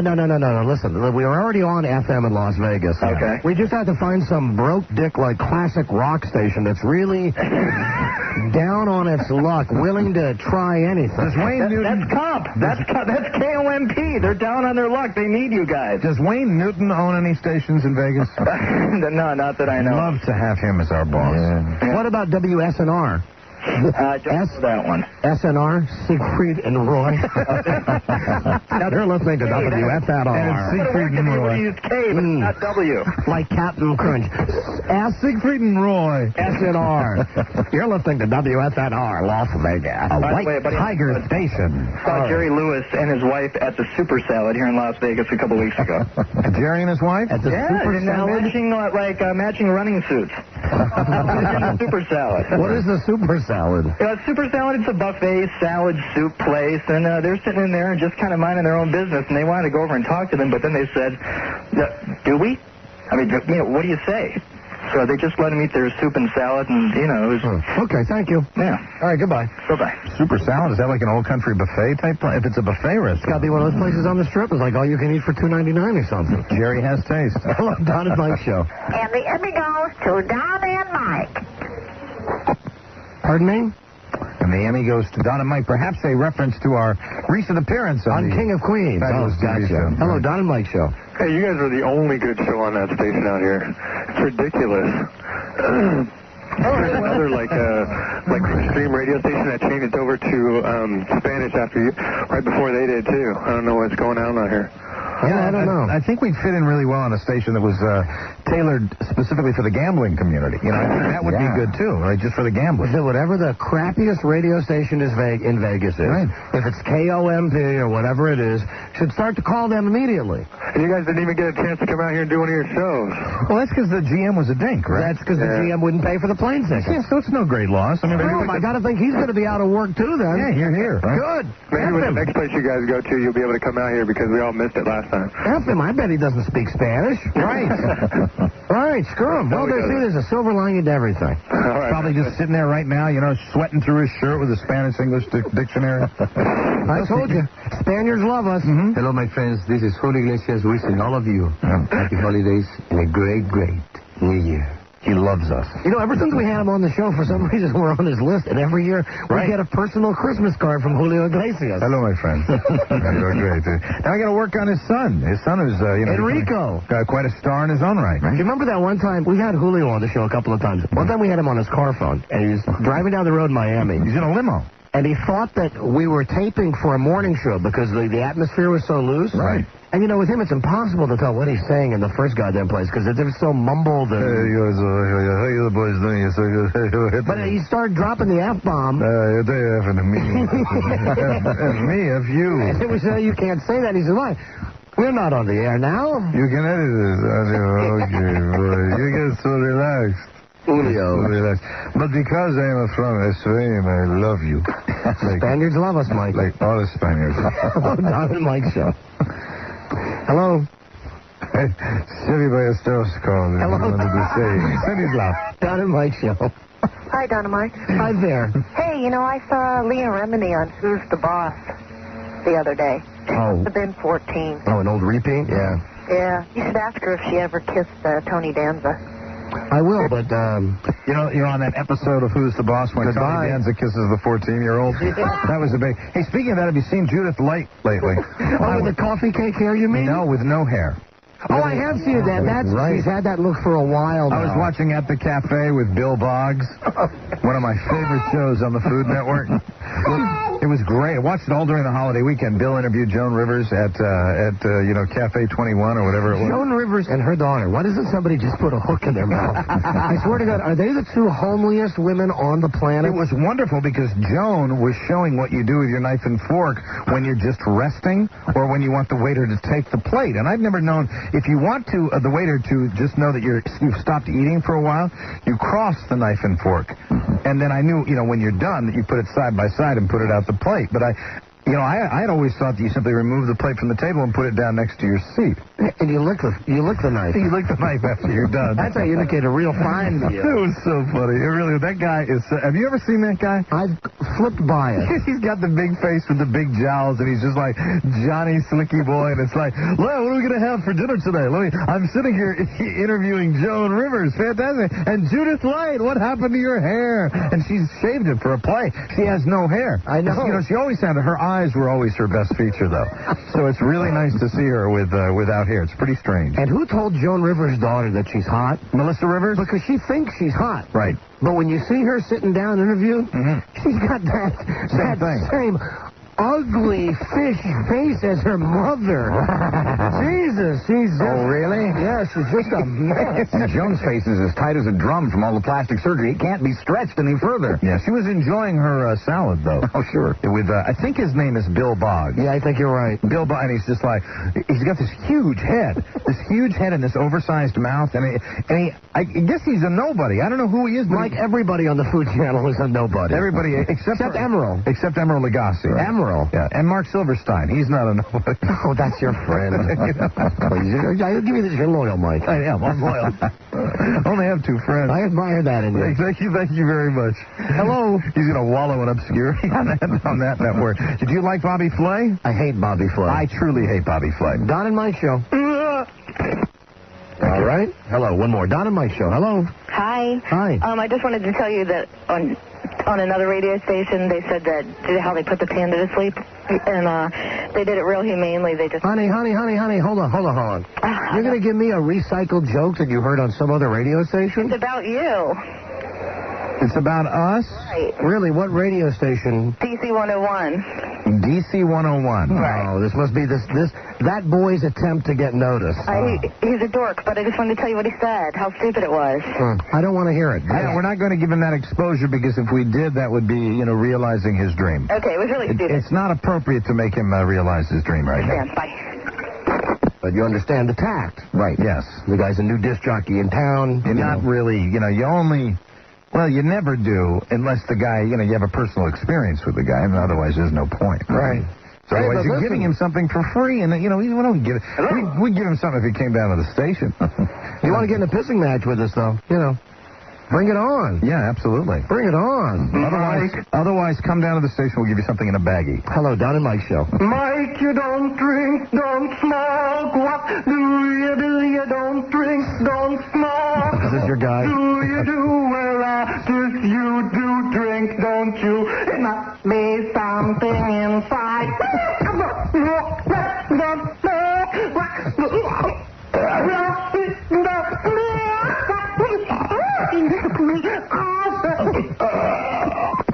Fantastic. What? It's a little Adam Ant, right? Yeah. Right. I mean, pretty damn creative. Yep. Hello. Hi, Tom. And speaking of creative, here he is, Mr. Vegas, Tom Gavin. Hey. Yo, yo, yo. Yo. Yo, yo, yo. Guess who I saw yesterday? Santa Claus. No, the Indian. Oh, the Indian from the Redskins games? Yep, I was there. You were there. Were you selling programs? Nope. I was at the 30-yard line with my girlfriend. Girlfriend? Oh, come on, Tom. Yes, I was. Who was your girlfriend? Mercedes Carter. Mercedes Carter. Really? How old is Mercedes? She's been 30. Yeah. And this is your girlfriend? Yes. You get anything off her, Tom? No. You kiss her? Not yet. Where'd you meet her, Tom? Guess what? What? Thursday's my birthday. Wow. Hey, Tom, how was Thanksgiving at the group home? It's not a group home. Watch it. How was Thanksgiving at the group home? It's not a group home. You don't watch it. What did you have for Thanksgiving dinner? Did you have eggs and potatoes? No. What did you have? I had turkey. Turn your radio down, Tom. Can you do that? Yeah. Hey, Tom. He'll be right back. He's feeling the time. Wound up. Tommy? Found the button. He's being a parrot right now. Yeah. It takes him a while to get the... Hello? Hello. Hi. Yeah. Hey, Tom, is Mercedes a piece of ass? Yes. How much does she weigh? She weighs 160. Is she as hot as Lorraine? Hey, watch it. Watch it. I hear Lorraine is really hot. You're all going to get in trouble if you say the name. What name? My mom's name. Lorraine? Yep. Why? You're getting in trouble. Why? I was trying to look for you guys yesterday. Where you all at? Oh, at the game? I was up in the broadcast booth, Tom. I'm surprised you weren't able to get up there. You weren't. Where's the tent at now? The pregame show tent. You know where the shuttle buses are for the games? Yeah. It's there. It's before the shuttles leave. I do the show from inside the stadium now, though, Tom. Oh, you do? Yeah, but you know what? Next game, come on and meet me. Meet me at Gate L. Gate L? Gate L, as in Lorraine. Gate M for Mike Source. Okay. Touche. He's angry. Touche. Oh, that's a big secret, Tom. He's angry. Now, Tom, I didn't know you had a girlfriend. Yeah, I do. And how long has she been your girlfriend? She just takes me on, like, we go, on trips? No, we go to, group home? No. It's not a group home. It's just Tyson Towers is a... You go to breakfast at the group home? No, wait a minute. I want to tell you, it's not a group home. It's just assisted living. I live by myself. You don't have a girlfriend, do you? Really? I did. There's no girl named Mercedes. Yes, there is. No, there isn't. Yes, there is. No, there isn't. Yes, there is. No, there isn't. Can you spell Mercedes? M-A-R. Right. C-H-A. Markov. Right. Tom, listen, seriously, all kidding aside, because you really got me with that last zinger, because you know my real name. Yeah. Meet me at Gate R. Not Gate R. Right. I'm going to meet you at Gate F. Gotcha. Feisty playing the game. Feisty, Tom. Do you know what R meant? What means Redskins? No. When I was saying meet me at Gate R, what was I implying? I know. What? You better watch that suck. Oh. Oh, dear, there was almost profanity. Just tell me what I was implying. R-E-T. Yeah. Okay, what else? Close. What was I implying? Like what? When I said meet me at gate R, what did I mean by that? I know what gate R means. I don't know. All right, I'll fess up. It's because you're retired. Yep. And when you said gate F, what did you mean? Gate F, that's where you all broadcast from. The funny gate, right? Because it's funny. Gate F means that's where you all set up for the pregame show. See, I thought that he had moved this to another level. I did, But I don't think so. Now, looking back in retrospect, I don't think so. No. You're getting very hostile with Tom. And guess who was doing all the announcements, I heard? Really? Tom, meet me at gate A. Gate A is the main gate. For Amway. Gate A is for A is the main gate. Yeah. Yes. Right. Well, okay, Tom. And? Give our best to Mercedes. And Lorraine. And Lorraine. And Lorraine. And watch it, Rob. Yeah, watch it, Rob. Sorry, Tom. How you doing, buddy? How you doing, buddy, Rob? All right. I'll see you at gate M. Gate F. No, he said gate M. Gate F, I heard him say. I think you're right, Tom. Okay, L. Bye, Tom. What's going on, guys? We got to go, Tom. Hey, when's the next Las Vegas style show? Tomorrow night. See you, Tom. Where at? At a little place called Lorraine's Place. Watch it. Watch it. Watch it. Watch it. Buzz. Hey, Tommy. Hey, Tom, before we let you go, give us a Halloween roar. What? Oh, really? Oh, really? What? What? Oh, really? Oh, really? This is a conversation I wish could have happened. Jack Kent Cook talking with Tom Gavin. Absolutely. I'd like to be in that restaurant. What? What? Oh, really? Oh, really? All right, goodbye, Tom. Hey, Buzz. Hey, Tommy, how you doing? Gotta go, Tommy. Bye. Okay, bye. And the traditional Tom Gavin goodbye. Oh, he was still there. He was still there. Pulled a Leah on us. Wouldn't hang up the phone. Clear those lines out right now. Watch it. Clear those lines out. It's time for caller number 100. All right. My choice. Yeah, right. Gate F. He got me. But he had no idea. Yeah, I know. See, I thought that he knew. I know. I thought that he knew that gate R meant from Redress. Right. And I thought that he said gate F meant from... That's you, right? But I know. No idea. No, buddy. No. Secret sound time. Secret sound number 8. It's the final secret sound. And it's worth $500. Maybe more. Good luck. Take a shot right now. Be the 100th person to call us at 1-877-365-3636. Lorraine.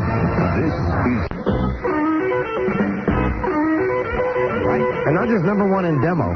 You know, number 1 overall. Oh, that is so gratifying. We are so happy. Thank you so much for that. Right. We have a 6.9 share. Number 1. Oh, PGC has a 6.0. Oh, we got beat by Whitey.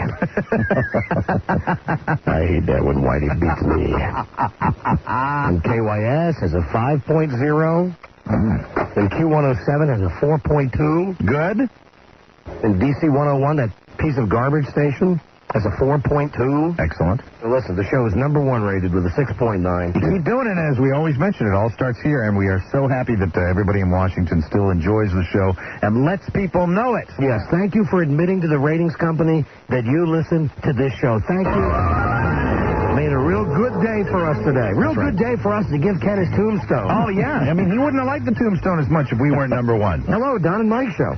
Hi. Hi there. And listen, frankly, I think that the only reason, really, that the tombstone is going in the lobby is because the book came in. We're number 1 today. Yes. It's out in the hallway, though, and I don't think it's been formally moved yet. It's awfully heavy. You need about, 8 guys. Robbie, has anybody moved it yet? I think we're going to get the hand truck from engineering, and also I still have to go out tonight and buy the decorations. So it's going to be a while before it's really proper. Don't forget to get the Santa hat for I already know where to get it. Excellent. Hello. Hi there. Who is this?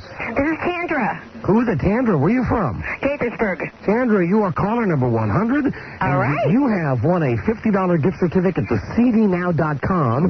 Go to the online music store, cdnow.com, to find all the music you're looking for. Honey, can you turn your radio down, please? Yeah, hold on. But wait. Hello, are you back? Tandra? Hello? Yes. Oh, that's much better. Okay, wait, there's more. You've also qualified. Are you back? Yes. Oh, okay. Oh, really? You've qualified for Friday's weekly trip. This Friday, we're giving away a trip for two to Fort Lauderdale, Miami, to see WWF Armageddon, December 12th, with air, hotel, and tickets, courtesy of Cox Cable's Top Event. All right. So make sure you're listening to Friday's episode. Now, secret sound number 8. This will be the final secret sound. Mm-hmm. Have you heard it? Did you hear it before? Mm-hmm. You did? And I think I know what it is. You do? Yeah. Oh, really? Oh, really? Really? Oh, really? All right, well, then, you know what? Being as you're confident, I'm not confident. You will play simply for $500. Okay. And if you win, that'll be the end of the secret sound game. That's right. But if you do not guess correctly, of course, it will continue, and every guess is a clue for you. Okay, are you ready? Mm-hmm. Play the clue right now. Play the sound. Please don't answer until Mike sings like Hank Hill. Godspeed. She's very confident. Caller, name this sound. There it is. The brand new secret sound number 8 that started today, 29 November, 1999. And she is very confident.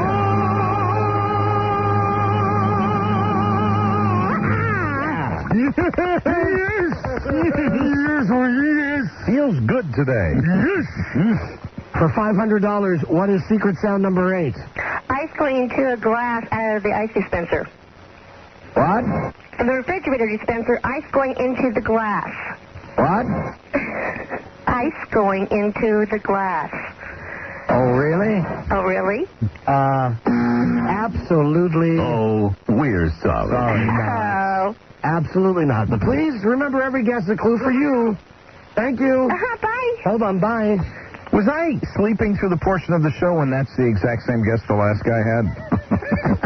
I guess that she wasn't listening during that part of the show. I mean, that was the second time. That's the exact same thing the guy guessed last time. What I thought. Right. I was so shocked at the... I don't mean any offense to this woman, but I was so shocked at the stupidity of that I really didn't even think it had happened before. I guess she simply wasn't paying attention. No, but she obviously had heard it before because she heard the sound before, which is where she figured out what she thought it was. Yeah, and during the time you played it was when we had the contest. Right. People. I don't know. My God. I don't know. What? I don't know. People confound me. Oh, really? Yes. Absolutely they do. They do indeed. Okay, listen, let me get to the weekend stuff. You had a very full weekend, I trust? Because you realize the show is almost over, for God's sakes. Well, you can thank Ms. Leah Remini for that. And Ken Stevens. Yes, Ken Stevens hemming and hawing about his tombstone. Upset. Can you believe that? We had a very jam-packed first hour and a half of the show today. We did. Thanksgiving weekend. Okay, it's a mob scene. It was an absolute friggin' mob scene at our place in Ocean City. We had, and I counted, 39 people there. Ooh. And that's too big. They were a late arriving and late leaving crowd. All at your place? All at our place, at our little place. It's a lot of people. My wife made the mistake of having everybody come over at 3. Then we didn't eat till about 4. Okay. And if I had been working the timetable, I would have had everybody show up about 1, feed them about 2, and figure that everybody's going to be the hell out of there like by 7 o'clock. 2 o'clock is a good time. You know, if everybody's going to leave at a reasonable hour, 4 o'clock can be a good dinner time. But when you get that late in the day, when you get that many people, I mean, the dinner process has got to take 2 hours. Yeah, and you feed them, and everybody has to go back for seconds and thirds, and then you know my wife's family. When you're done with dinner and then done with the dessert, then you got to play the stupid board games. Did you have more than 1 bird with that many people? We had 4 birds this year. Oh, man. 4 turkeys, no waiting. That is a lot of turkey. Had them all the way. Had the steamed, had the fried, had the roasted. We had all the turkeys. Great spread of food. And I was there. I hung in. I was the charming host. I said hello to everybody. I filled glasses. I brought food. Excellent. I got people set up. All the way until it became time to play the board games. And I saw that somebody had brought over that stupid game, Taboo. I've seen that in the store. Saw that in Target. Yeah, and also this is the time of the year when you see dumb games being advertised on television. Isn't that the game where people sleep with their relatives? I don't know what it would... frankly, I don't know because... That's the porno movie. I'm sorry. Taboo. I always get them confused. It was at that point that I just walked over to Frida, and I whispered in her ear, I said, haven't I been great today? And she said, you've been the perfect host. I said, I've really worked the room. I've had a great... And I did have a great time. I had no complaints at all. I said, everybody's been here all day. They're going to be here all night. You see that room over there? I'm going in that room over there right now. You see that door? I'm going to shut that door. Right. And if you need me, I'm going to be behind that door watching the last hour of the Dallas-Miami game. Good. Okay? And she said, fine. It's fair. And... Anybody go in there with you? No. And to her credit, she kept the mocking to an absolute minimum, like when there would be a commercial and I would have to come out to use the bathroom. It became very apparent because you only have a small place down there, and you got almost 40 people crammed into this very small area where they're playing this game and they're all playing with teams. Right. And, like, people are standing up and acting things out, and this has actually got some kind of a buzzer where you have to buzz in and beep, beep, beep to get your answer in. When I would crack that door open, the game would stop, and every head in the room would turn. Well, hello. And look at me, and that's exactly what I do. I go, hi, everybody. How's it going? And they'd all go, great. And they would stop playing the game as I walked through the room, went to the bathroom, then I would shut the door, and then I would hear the... Oh, so they'd talk while you were peeing. The cocktail party would go on, right? And then again, I'd open I'd wash my hands, I get done, I open the door, and again, every head in the room turns. So it's almost like not wanting to disturb you during your walks through the living room. It's almost like respecting you as the king of the castle, where it's like, hi, here he comes. I think so. Wow. Because I think after finally being married to my wife for 18 years, and I think that we figured out this was, I think, the 20th Thanksgiving that I spent with her family, they have finally noodled me through. Right. That I reach my zenith after about 5 hours of close contact. Also, you're loaded with tryptophan, which, makes everybody kind of, that's enough. Loki. Right. And after that, it's like, enough. And I didn't mean to be disrespectful, and nobody took it as being disrespectful. Right. But I just barricaded myself in the room. And then every once in a while, I would peek open. I would say, oh, good, look at 7 people left. I actually would keep count. That was the only purpose of opening the door. It was to see if anyone had left. See who had left, right. I'd open it up, I'd say, oh, look, 3 more have gone. And then it finally got down to a manageable number. Right. It got down like to 7 or 8. You venture out at that point? And at that point, it came out. Took my shoes off. And they got the charming you again. Yeah, I said, hey, I'm back. You got it down after all these years. Being married as long as you've been married, you've got it down to a system now. Yes. You've accomplished that. And only my wife, my wife is the only one who realizes this. And listen, I really did have a great time. I didn't have to force it. Right. But there have been some events, some family events, where I treat them in my mind like you and I are doing one of our Las Vegas-style shows. Yeah, well, I understand that. And you know how, like, when we leave the Las Vegas-style shows, when it's like, and I'm not making this out like we're rock stars, but we leave, and there are hundreds of people that are coming up and saying, hi, hi, hi. Right. And you want to make sure that you make eye contact with everybody. Yeah, you want to be nice to everybody. You say hello, you don't want to be a dick to people that are coming to see you. So what I do is, I finally figured this out a couple of years ago. I just treat these holidays like personal appearances. What I do is, I walk around the room, and I walk up to everybody and go, hi, hey, Aunt Mildred, right? Hi. Right. Welcome. And you say that right because you're not 100% sure. Right. And I put my hand out, and I engage in a little small talk there. Sure. I go, can I refresh your drink? Well, yes. Well, what do you have? I'll be right back with that for you. Maybe next year you could bring some publicity photos down there. Thanks for coming. Say, give everybody a happy Thanksgiving memento, Maybe get special ones done up with you in a pilgrim suit or something like that. Well, I worked the room, and, everything was absolutely fine. Good. Then it came to Friday, and this is when my wife says, we have 2 choices. We can either go shopping, or you can help me make this puzzle. A jigsaw puzzle? A jigsaw puzzle. Boy, what a horrible...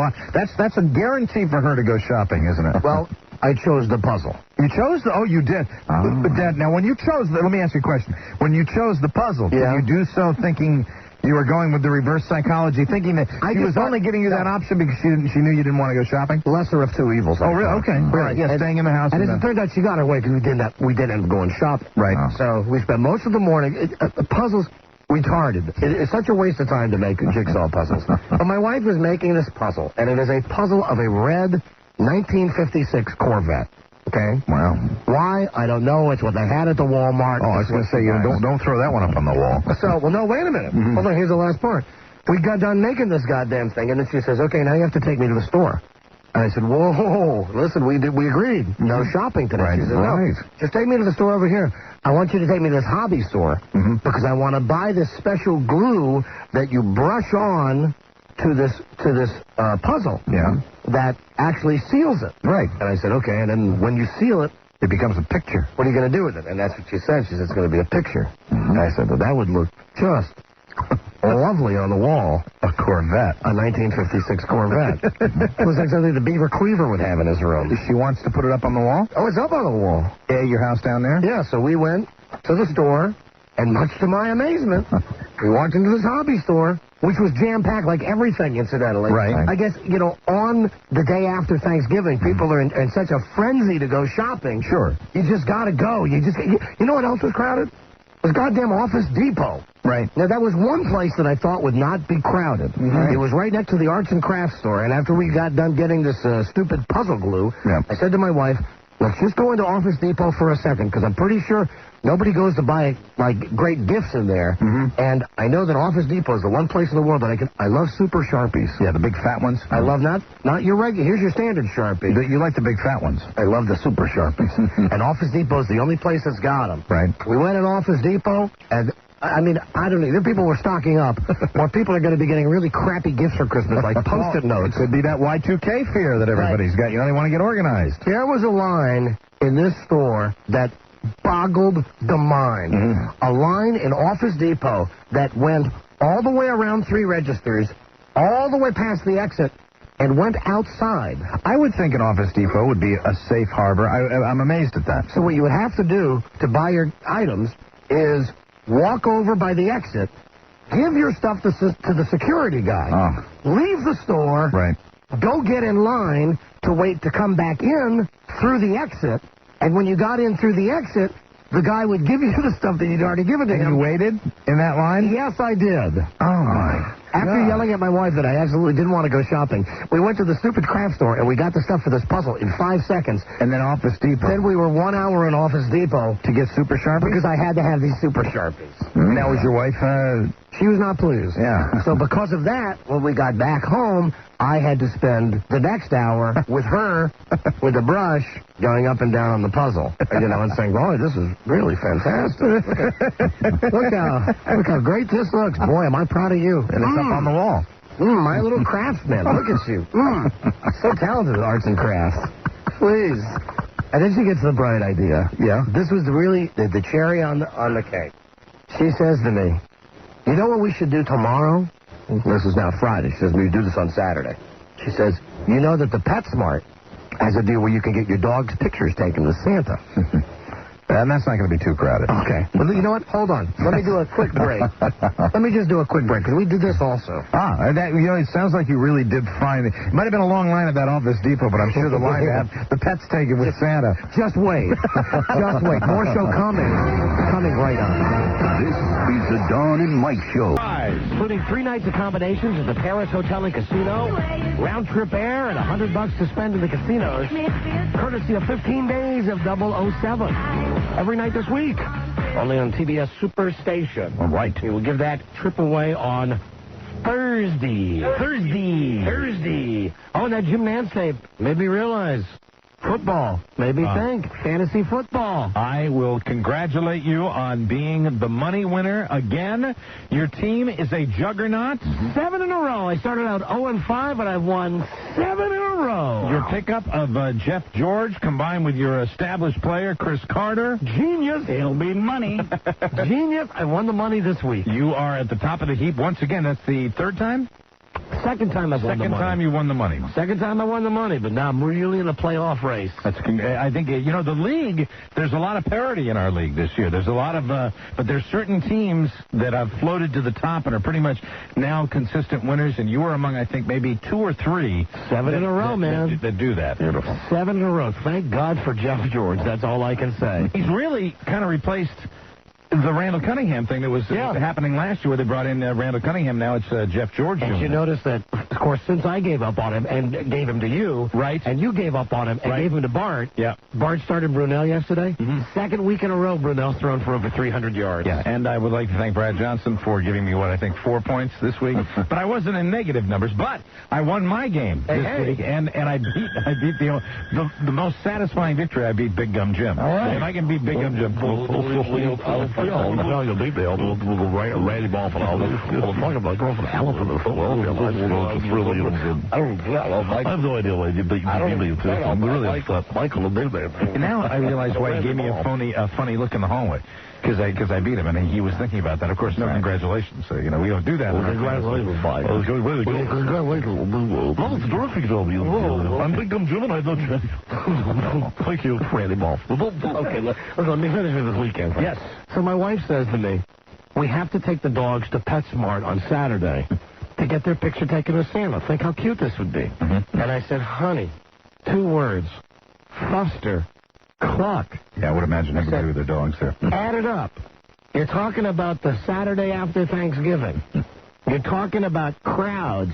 You're talking about people bringing their dogs to a pet store to have their picture taken with Santa. I said, I can't imagine anything that would be more of a nightmare. And she said, okay, fine, we'll go without you.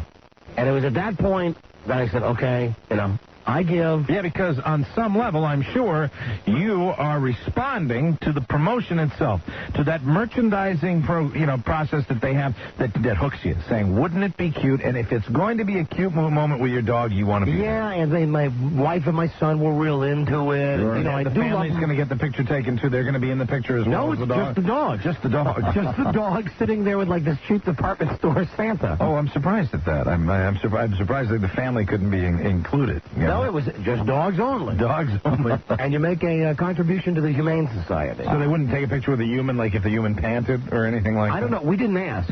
We arrived at the store, and it was freaking pandemonium. We pull up, and, of course, the parking lot's jammed. We had the park 2 miles away.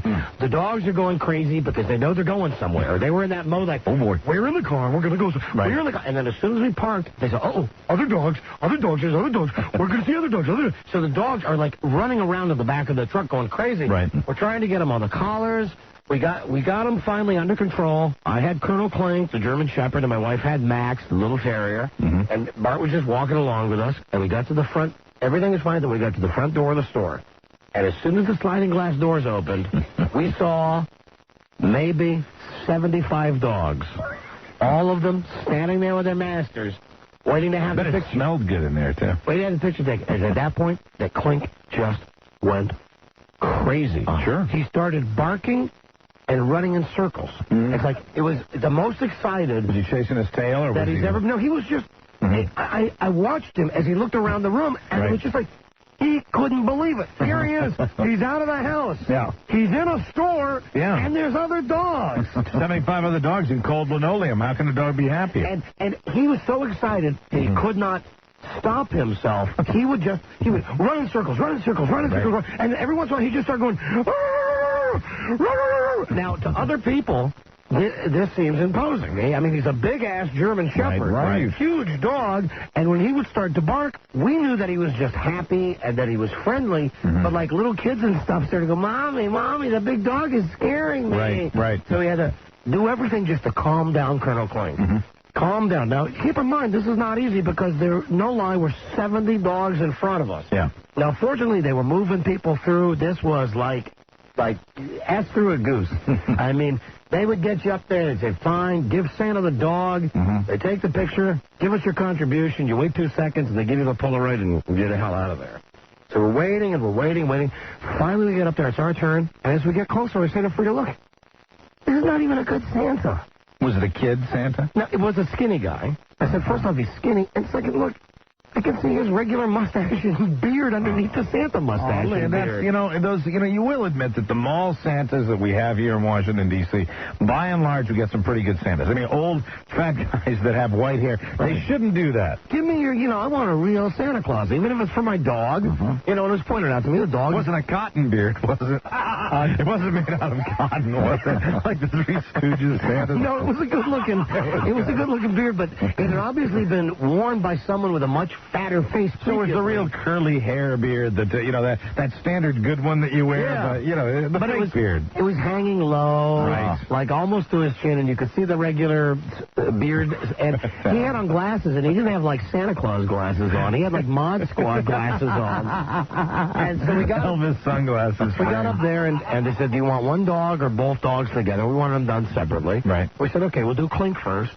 Clink was a good boy. We sat him down, and then Santa got offended because I said, hey. He said, hey, Santa, can we lose the shades? Take the glasses off. Were they tinted regular glasses? Yes. Oh. What should you call them? Yeah, they were those glasses that you're supposed to be able to wear indoors and outdoors. Polarized. Yeah, but they always... Santa is polarized. But they always end up looking like sunglasses, right? Right. So I said, hey, can we lose the shades? And they got offended. And he says, excuse me? And I said, the glasses. Take the glasses off. Plus, because he's probably got a couple of bloodshot marbles under there. So he says, okay. Took the glasses off, put them in his pocket. Everything's fine. The girl is squeaking the toy so the Clink will look right at the camera. So Clink will smile. And Clink did smile. But the problem is she went, Colonel Clink. She went, beep, beep, beep, with this squeaky toy. And he got a big smile on his face. They took the picture. When they took the picture, the flash went off. Right. It scared the crap out of him. Oh. Colonel Clink jumped up. Santa goes back and goes, whoa! And now Colonel Clink is just running around. Did they get the picture, though? Oh, no, they got the picture. Good, good. But Colonel Clink is just running around. They've got like this little caged-in area where they have Santa. And Santa just... Santa for humans, it would have been a real fat Santa. But, you know, you can't get the quality Santas that are going to be working with pets. And then this is how they get you. Because we went through all this stuff. We got the pictures with the dogs taken. Ended up being semi-cute. Good. We're walking out, and I said to Freddie, you know, they were such good dogs. Let's go buy them some treats. So then before you know it, I'm loading up the shopping cart because I'm buying him the treats. And I said, oh, look at this. Look at this. It's a chew toy. He'll love this chew toy. And look at this. Clink loves these fake hamburgers, these rubber hamburgers. Right. Oh, look at this giant thing. So we end up, you know, dropping $100 in the friggin' store. That is exactly how they get you. That's how they get you. But you got 2 cute pictures with the dogs. Yes, we did. 2 Polaroids. And then they got mad at my wife because she brought our camera. Oh, okay. Yeah, that's smart, though. She was taking pictures while they were taking pictures with the Polaroid. Right. Did they get mad at her for that? Well, they said, what are you doing? And she said, I'm taking pictures. And the girl said, well, I'm taking the picture. And I said, no, that's fine. You can take the picture. They put in this hokey frame that they give you. It's part of the, you know, you give a donation and they put in this cheesy frame that you take. It's a standard cardboard frame they give you for all, though. You know, even with people with that. Right, you throw it out the window as soon as you get in the car, but, you know, they give it to you like it's a big deal. Right. And so she brought our camera so we could have our own pictures, and they ran her a little bit of an attitude, but, you know, she's screwed. She got on her knees and she's taking a picture. So get done with all of that stuff. Saturday night, I think all the obligations are over. We got my brother and sister-in-law coming over on Saturday night. We're going to watch the movie. We've not seen the movie with Brendan Fraser. Right as the movie's about to come on the pay-per-view, my wife and her sister start having this discussion. If your husband died, who would you be married to? And I'm half listening to this, not wanting to be included in this conversation, right? Because I hear them going back. If your husband died, who would be the next man that you would marry? Yes, but it would have to be a man in the family. There we go. Meaning that... That's because that game Taboo they played the other night. I guess so. And then they were discussing like really like having sex. Who would be the most desirable man outside of a husband? With these other guys. That's real weird. And I was sitting there and I said, listen, I'm half listening, but what are you doing? She said, we're just talking. We're just talking, and they're going on, and they're going on. And then the next thing you know... It's like, who would be the family matriarch? I mean, patriarch, I should say. The twins come over. You know, they've been on the show before. Right. Drew and Dick, they're 10 years old now. They come over and sit down. And Robin, my wife's sister, says to them, if something happened to me, who would you want to be your next mommy?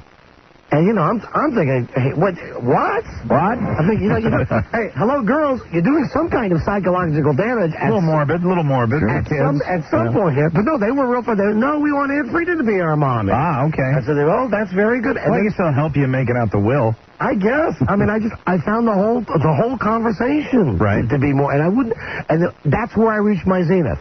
I said to her, listen, I was a great host yesterday.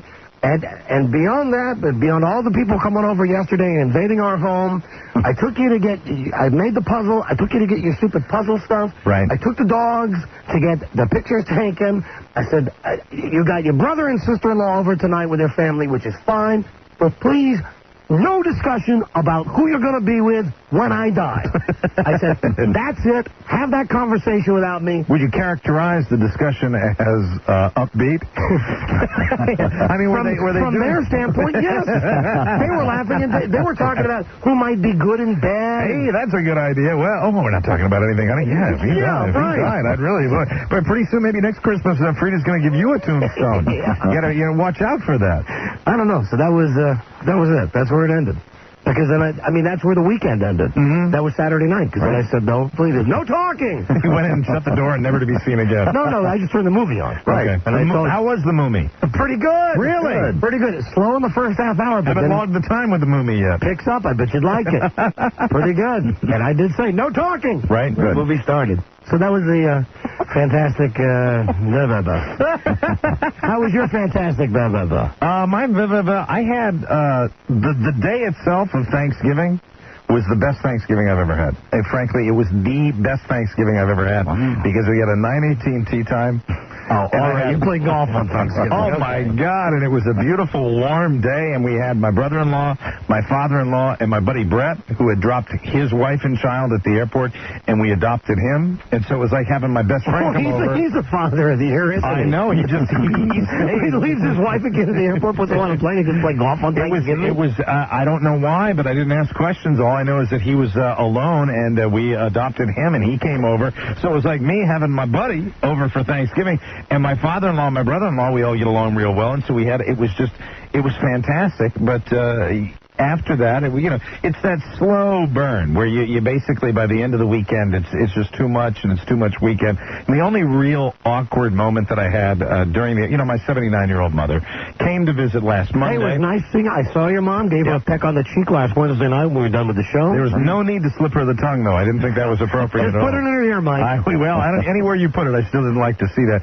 She came down and we sat down, we were looking for a movie to watch, and the reason I watched the Food Network is, I don't know if you logged any time with the tube, but I'll tell you something, there was not a whole hell of a lot to watch on TV this weekend. True. I thought it was a crappy holiday TV weekend, so I logged a lot of time with the Food Channel, and the only movie that we really sat down and made a point to watch, and I realized it was a mistake about two-thirds of the way into it, was Something About Mary. You watched it with your mom? Yeah, with my 79-year-old mother. Well, it's funny. Yeah. I think it's the funniest movie since Animal House, and I'm like, well, we ought to try this, and I knew that there was going to be that scene that I was going to leave for, and that scene, of course, is in Something About Mary, the scene where he's got to clean the pipes. So I'm sitting down there with my mom. Laura had mysteriously ventured off to the computer or something like that, and she wasn't down there, so it was just me and my mom. And when Chris Elliott makes that comment about, well, it's time to clean the pipes, I said, Mom, listen, I'm going to go upstairs. I got to get some ice cream. I'll be down. And I went upstairs.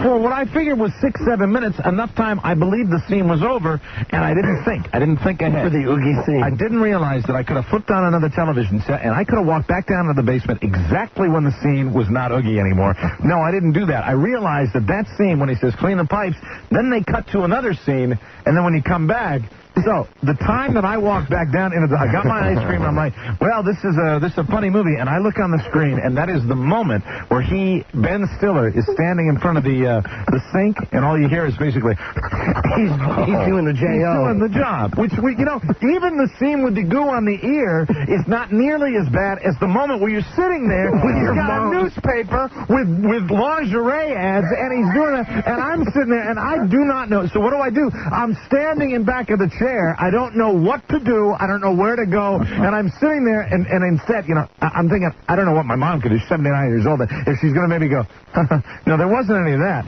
I look over, and I just see and then she just kind of looks aside, and then it moved on into another area, and I'm like, well, it's kind of blue. The movie's kind of blue. I'm realizing like an idiot at that very moment, shouldn't have watched this with you. Should not have watched this with you. That was the first J.O. movie you've ever watched with your mom. It was first and last, I believe. It is the only one. We should have become a holiday tradition for you to watch a J.O. movie with your mom. For God's sake, not at all. We got tapes. We got 1 million tapes for the kids. I should have watched Shiloh again for the 800th time. That would have been a lot less stuff. Hey, that's pretty funny, isn't it, Mo? He's got the goo on his ear. Jesus. I was mortified. I mean, I was so embarrassed. What did she say? What was the response? Whatever it was, I was so embarrassed I didn't hear it. I don't think there was any. I think it was like, oh, dear. You know, like what a 79-year-old woman would say. It's like, oh, dear. I'm like, yes, all right, I'm a sick. Your son is totally sick. I was thinking totally in terms of a movie that I found funny, and not in terms. And it's not like she got up and left or anything like that. I don't think your mom's left from me. You shut up, you.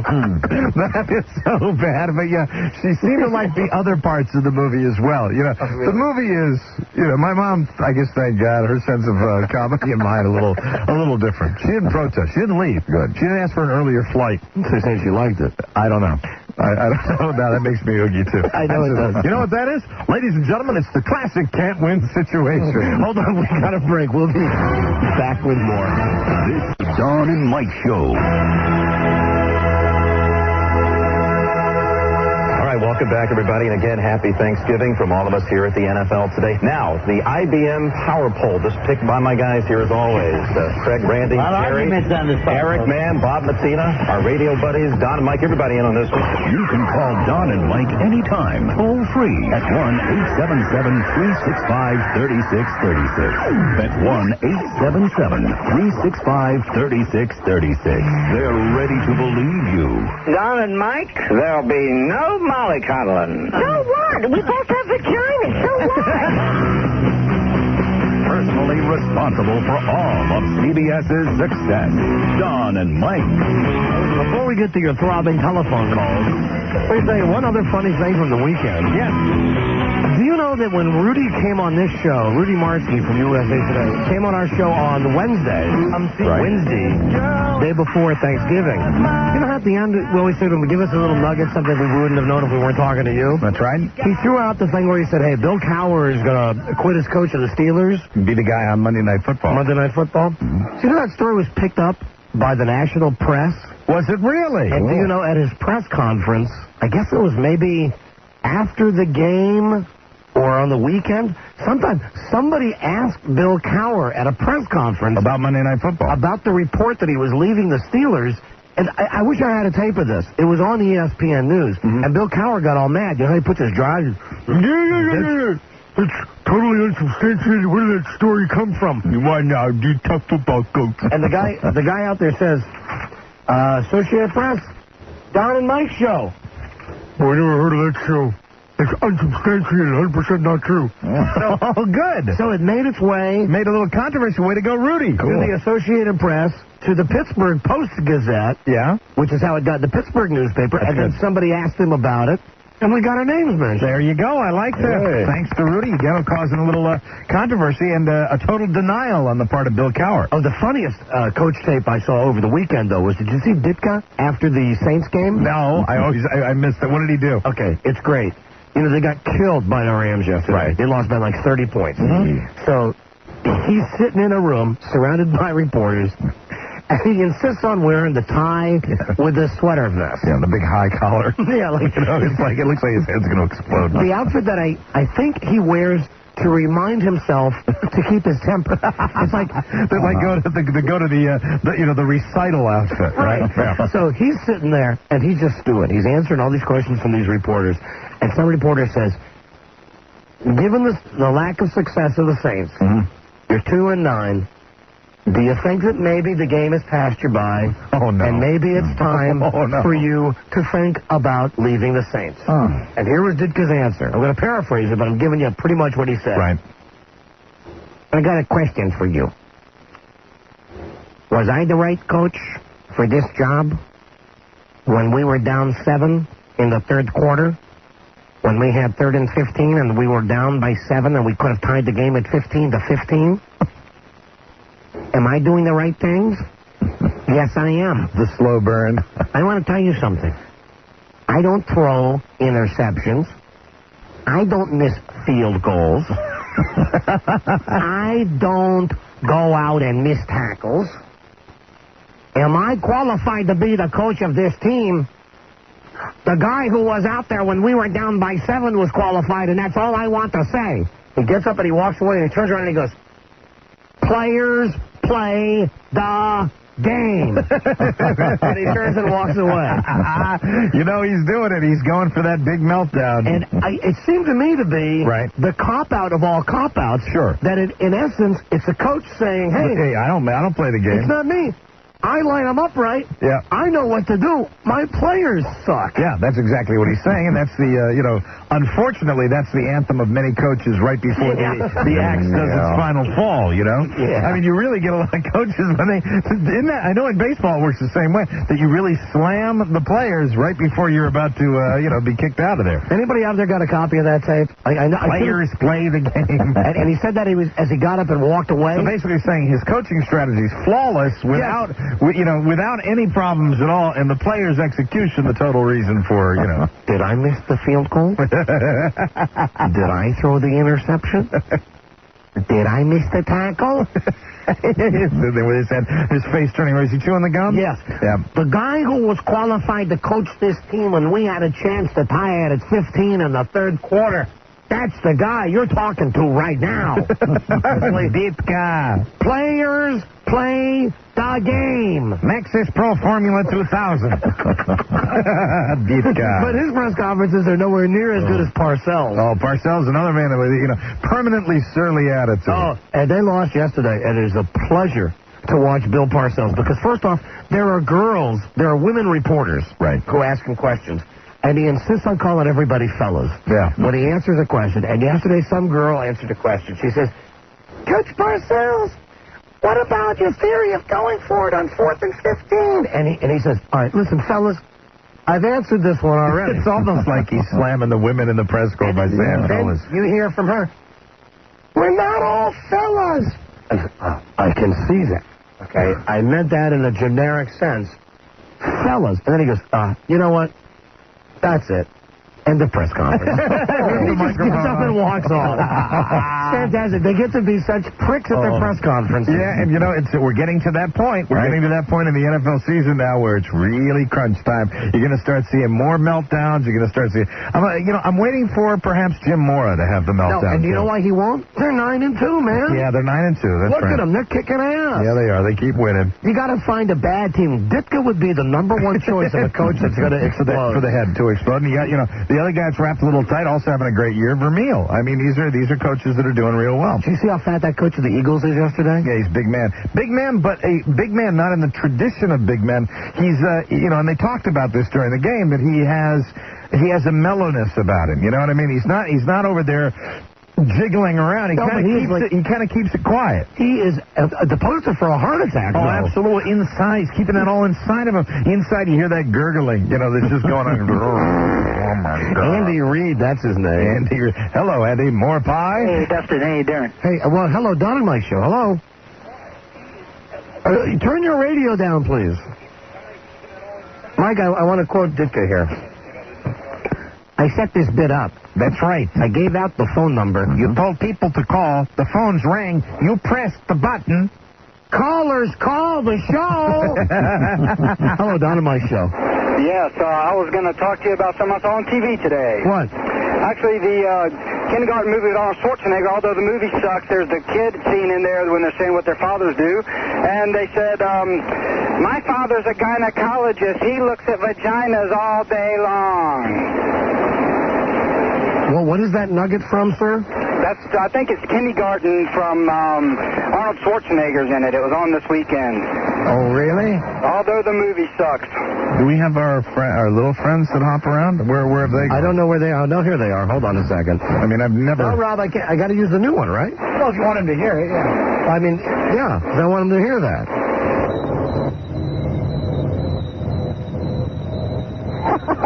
Oh, see, here's it. Does anybody understand what this guy had something to say about the Schwarzenegger movie? He's quoting an Arnold Schwarzenegger comedy, which to me is always a recipe for disaster. About 3 years ago. Yeah, right? Isn't he talking about Kindergarten Cop? That's right, man. 8 years ago, isn't it? I thought he was talking about End of Days. No. I wanted to go see that movie bad this weekend. I really wanted to. Got some nasty reviews. I don't care. I told you. Yeah, so you go for the comic relief of seeing Arnold. Be Arnold. Apparently, you're going to enjoy it more because Arnold out of his element. Like, dialogue you shouldn't have. You know, when you hear that. Big words. It's really them saying, this is Arnold who just shouldn't have the challenge of having to use the big. I forgot how they put it in the reviews, but in the reviews it's always, he's a little out of his depth in this area. And what it is Arnold with more dialogue than he should really have. Hello. How are you? Even that one line, he says, where are you going? Set the world. Set the world. I'm going to set the world. Batman. Yeah, let's go. He beat Satan. Satan. Hello, Don and Mike Show. Well, hello there. We should go see that movie together. That would be a hoot to go see that movie together. Just to sit there, really, especially if it's a goof on real Arnold fans in there. He comes like, set the world. You really started doing that in the last Batman movie where where this is going to Batman. Forecast your doom. You feel cold, Batman? Set the world. I've got to go. Freeze. Got to. And you say, I'm so angry. I want to buy a ticket to see the movie again. You see, the movie, they want the toys. He's dying for the toys, for the Turbo Man. Hello, hi, lady. Hello. I just wanted to know, how's your hair growing in? Surprise, after 10 days, surprisingly, it's coming in. It's actually at that phase now.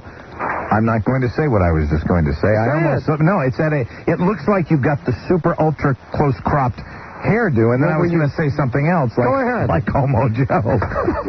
I am sorry, but at least it looks like you're growing hair in now. That's shaded in. You're saying? Oh, really? That my hair looks like Homo Joe's hair? Homo Joe has his hair cut shorter than anybody I've ever seen. I mean, it's like it's true, and it's so close cropped. I guess I'm always looking somewhere else. I've never noticed his hair. Do you know when I shaved my head? When I didn't shave it, but when I had it really close cropped. Do you remember it had that look for a while when it was super short? You had the hippie look. Not that, as much as just a style. I didn't think, and it's actually, but it looks like now it doesn't look like you've got any problem. It looks like you've chosen to keep your hair cut. I'll tell you what I'm sick of now with people. Now nobody wants to stare at it anymore now that it's growing in. Right. Now everybody just wants to touch my head. You'll notice I haven't done that. And I appreciate that. I will not do that either. I will not ask to feel your head. That is much appreciated. And I will have you know that it is just killing me not to be able to do that. And I'll tell you, the oogiest moment of all was yesterday at the Redskins game when Ken Stevens came into the broadcast booth and he started to touch my head. Yeah. He was just rubbing his talon on my head. Oh, man, that is something that'll make you wake up in the middle of the night. I know. Oh, man. I know, it's gross. Him with a big Grim Reaper suit, reaching out to stroke your head. Last time I saw Ken touch someone's head, he sucked the brain clean out. Clean out. He sits there, starts rubbing Don's head, and all of a sudden Don goes... Hello, Don and Mike Show. Hello. Hello. How you doing, Don and Mike? Hi, we're doing great, thank you. How's your hand doing? Well, this is the All About Me segment, isn't it? Your hand, nice. Yeah. Doing great? What hand is it? Your left hand or your right hand? Left hand. Left hand. Right. Cool. Left. Hello, Don and Mike Show. Hello. Hi, guys. Hi. I was wondering, how old is Leah Remini? Leah Remini, I think she is... 29, I think, right? Or 28? Yeah, something like that. Oh, really? Because she looks so young, and I can remember watching her on Saved by the Bell. Oh, Rob, I don't think she's 16. I think she is. No, but I think she looks so good for her age then. She looks so young. How old are you? I'm 20. Well, let me, I can enlighten you on this as far as speaking to other women who may be in their later 20s or perhaps 30s, saying that they look good for their age, you're likely to get one of your eyes plucked out by a long fingernail. Oh, really? Be very careful about that. I think she's really pretty. I know why you guys like her. I don't think that even applies to women. I think anybody that you think she's pretty for an old broad? You look good for your age. You think she looks good for I think she's so pretty. A woman of the advanced age of 29? Well, I see some 29-year-old women that do not look 29. They look like they're about 40, 50 years old. You're making more friends as we talk. But I think she looks great, and I just I never knew who you guys were talking about until I actually watched the show, and then I figured out who she was, and I was like, oh my gosh, that's... Who is the celebrity you think you most resemble, my pretty? Oh my gosh. I would probably have to say I can't think of anybody. No one's ever told me I look like anybody, so Well, I guess I'm not that pretty. No, I gotta tell you, she's got to be hot. So fast to pass judgment on others. Yeah, but without any knowledge of doing so. I believe totally innocent in saying that. She looks good for her age.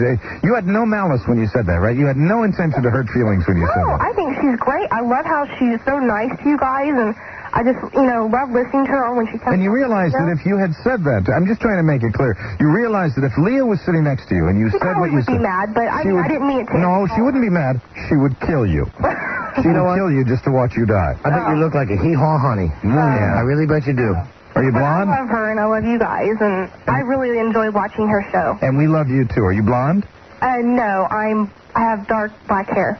Dark black hair. Well, it's kind of in that red phase, where I'm trying to get the red highlights in there, but it's not looking too good. So I'm just going to go back to jet black hair.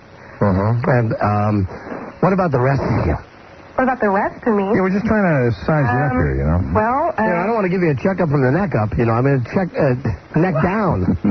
I got it. That could be used, though. Do you realize that if somebody who's acting goofy, you say, hey, you need a checkup from the neck up. That's good. Excellent. That is really good. Thank you. You need a checkup from the neck up. Somebody, Robbie, get that copyrighted today. Copyright that. Oh, really? Yes. Checkup from the neck up. So have you given it any more thought as to what celebrity you might resemble? Hey, listen. Well, I play soccer, and... Hey, Morticia, what are your measurements?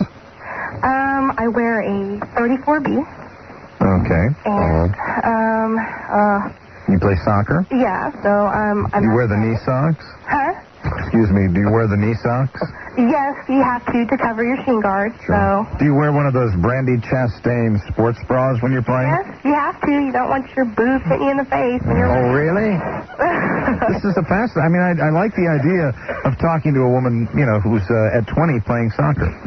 Well, I think we've just wandered into Mike's fantasy world, everybody. I do a co-ed team, though, so it's not all girls. All right. All of a sudden, some sweaty guy. Oh, yeah, no, they're all right, but, I... Do you enjoy the big balls?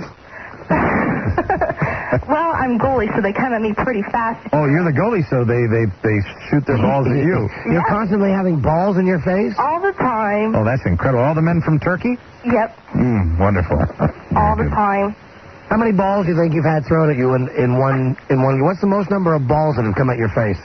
Like in a game? Yeah. Yeah, how many balls? Oh, my gosh. This is a trick question. No, it's not. No. It's going to be a perverted answer. I would probably say at least 20 to 30 balls. 20 to 30 balls a game. So let's just get nasty with that answer. 20 to 30 big, bulging, black and white balls coming at you. It's incredible. You must be very quick. Do you handle 30 balls a game? More than that. More than that? More than that. Really? I guess during warm-ups, if you factored that in, you'd handle, 100, 200 balls a game? Not that much. I would just say around, 100. Mm-hmm. Are they different balls or mainly the same balls? Mainly the same ball. It's so perverted when you say it. Have you ever blocked balls with your face? No. Really? You've never had a ball hit you in the cheek? Nope. So you've never lost any teeth? Nope. You ever had a ball hit you in the nose? Yes. Well, it hit me in the back of the head, and when I was turned around, I got tripped, and the ball hit me in the back of the head, and I got knocked out for oh my 6 hours. God! You ever get balls in your mouth? No.